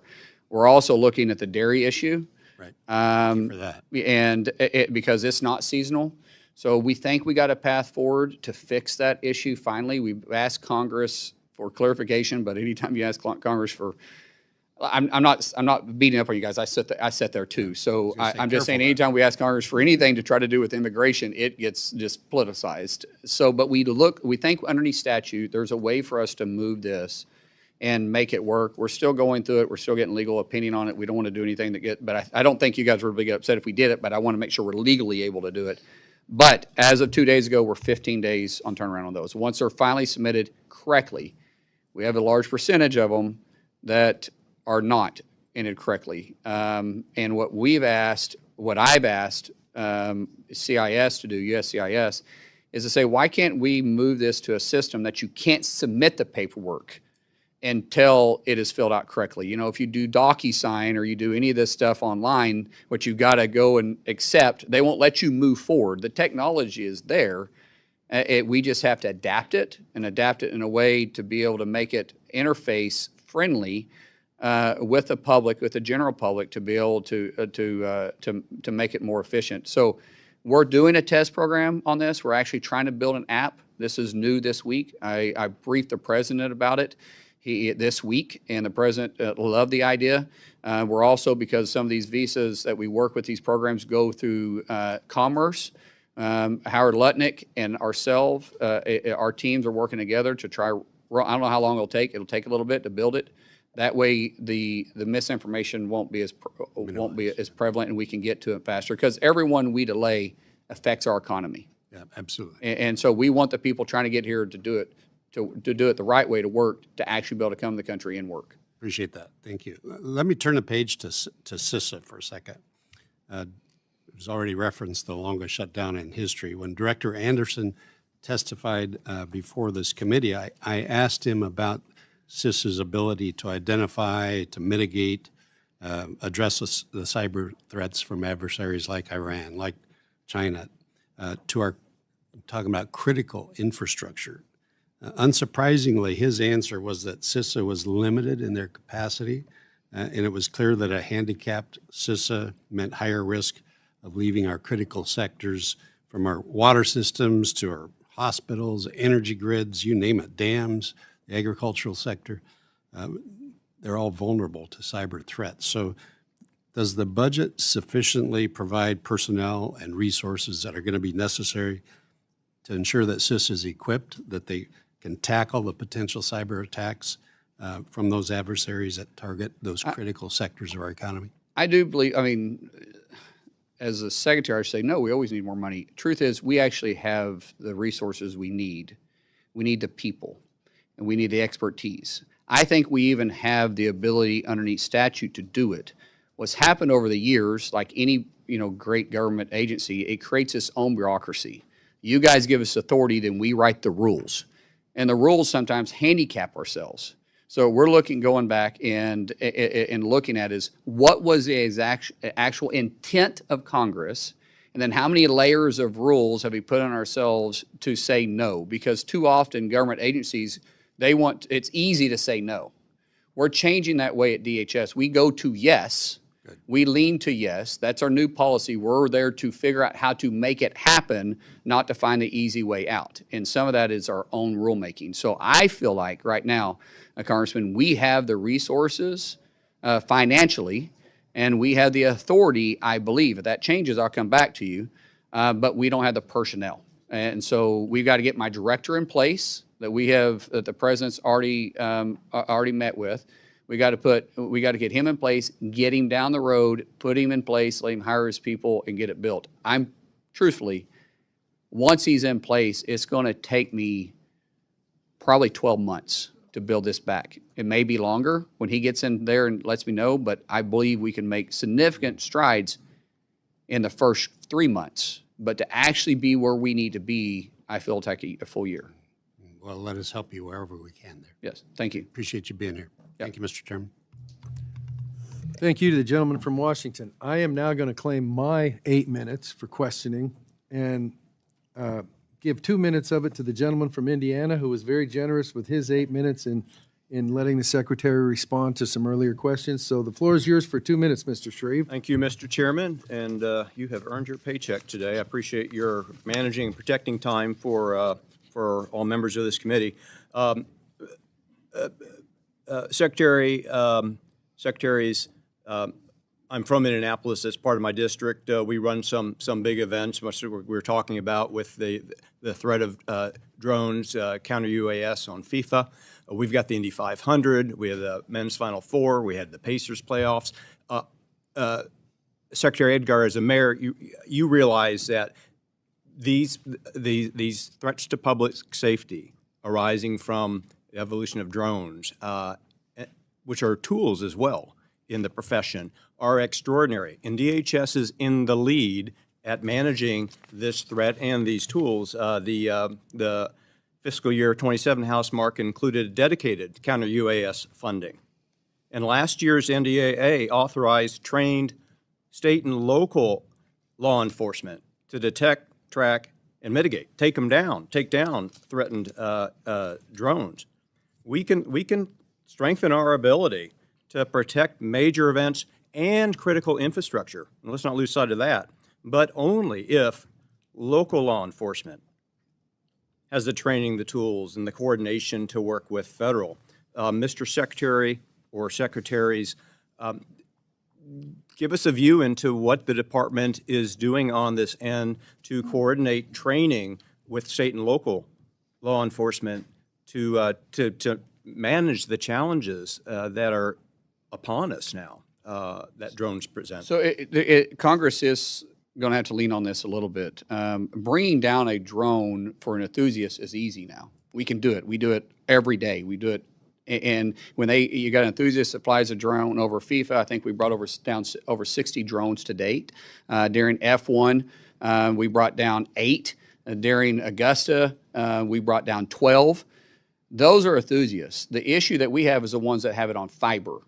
And so when they attach it to fiber and they're running in, the only way for us to be able to bring them down is to be kinetic. And that is a whole nother area. You got to deal with FAA at that time. You got to deal with the local authorities at that time because there's going to be a possible collateral damage. When people say, well, shoot a laser at it. No, that's fine, but a laser doesn't stop within the horizon to which the FAA will give us. So like, for instance, around FIFA, you have 3,000 vertical and you have 3,000 or 3 miles out. So around FanFest, we have 1,000 feet up, we have a mile out. It creates challenges for us to do it. And the only technology we have right now to be fully kinetic is with DOW. We're exploring that, but Congress is going to have to look at this as a whole. I don't know if you know this or not, which is going to be changed, but there wasn't one single NFL stadium last year during all the games that had counter UAS on it. That was my wife running through. Everything else was silent, I promise. And technically, I thought I'd be done by now. Yeah, I did too. But I do think Congress needs to take a hard look at this for us, because we're going to have authorities beyond just what we currently have, because this is a threat that's changing every single day, and I really could sit and use some help. We're meeting with the FBI yesterday. We had a great meeting with Kash Patel. Kash Patel already has a center that is training local law enforcement, and he doesn't have enough space. We have more people asking to get into the school than he has a space to do it. We are looking for ways to partner with him to be able to put DHS funding directly to that. And is it through FEMA grants? Is it through HSI? Is it through ICE? Is it through CBP?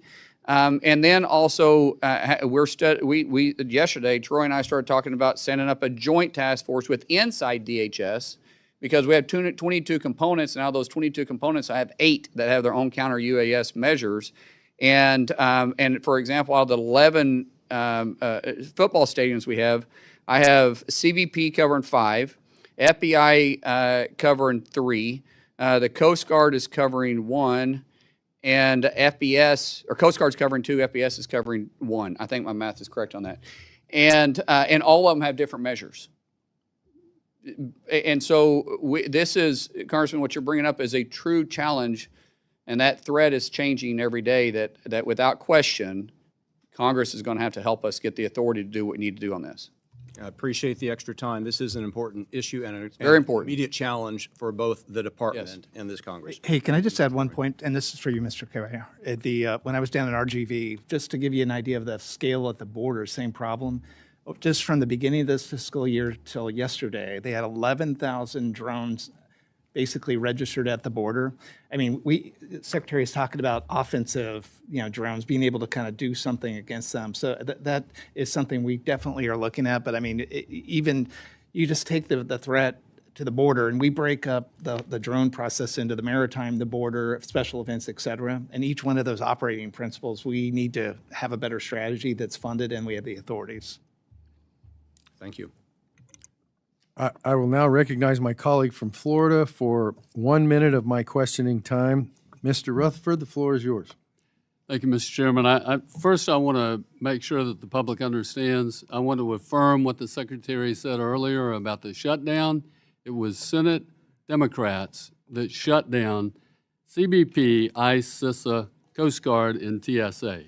It was not the Republicans. The House passed it 3 times to fund them. So, but here's what I want to bring up. I want to highlight for you, Mr. Secretary, some language that is in FY27 appropriations. There's language in there about NIMS and standardizing the operational and reimbursement process. NIMS, the National Incident Management System, and that reimbursement process was, it goes all the way back to 2004 with the Homeland Security Presidential Directive 5 by George W. Washington Bush. And the whole idea was to unify the response, mitigation, and prevention of disasters. And so there's language in there that there are ways to truly standardize the processes that right now are being done by 50 different states. They all report their different ways, and even agencies within states report their own ways. So I just want to highlight that for you, because I want to work with you to make sure that we actually can bring down that $11 billion that is still outstanding in reimbursements, because most of these agencies, when they get their money back, they've spent most of it on interest. And so we need to speed that process up, and there's a way to do that, and I'd love to talk to you about it. I yield back. Thank you to my colleague for yielding back with 8 seconds left of my 8 minutes. I'm the only guy to yield back any positive minutes in this whole operation, and I'm damn proud of it, as well I should be. I am going to just very briefly, because, Mr. Secretary, your wife's calling, everybody else got other stuff doing. I'm guessing that nobody said, oh, yeah, about 12:10, 12:15 ought to wrap it all up. But before you got here, I'm going to say that again. Before you got here, the DHS Congressional relationship, as far as information sharing, to put it kindly, was terrible. I'm not editorial, I'm just saying, not good.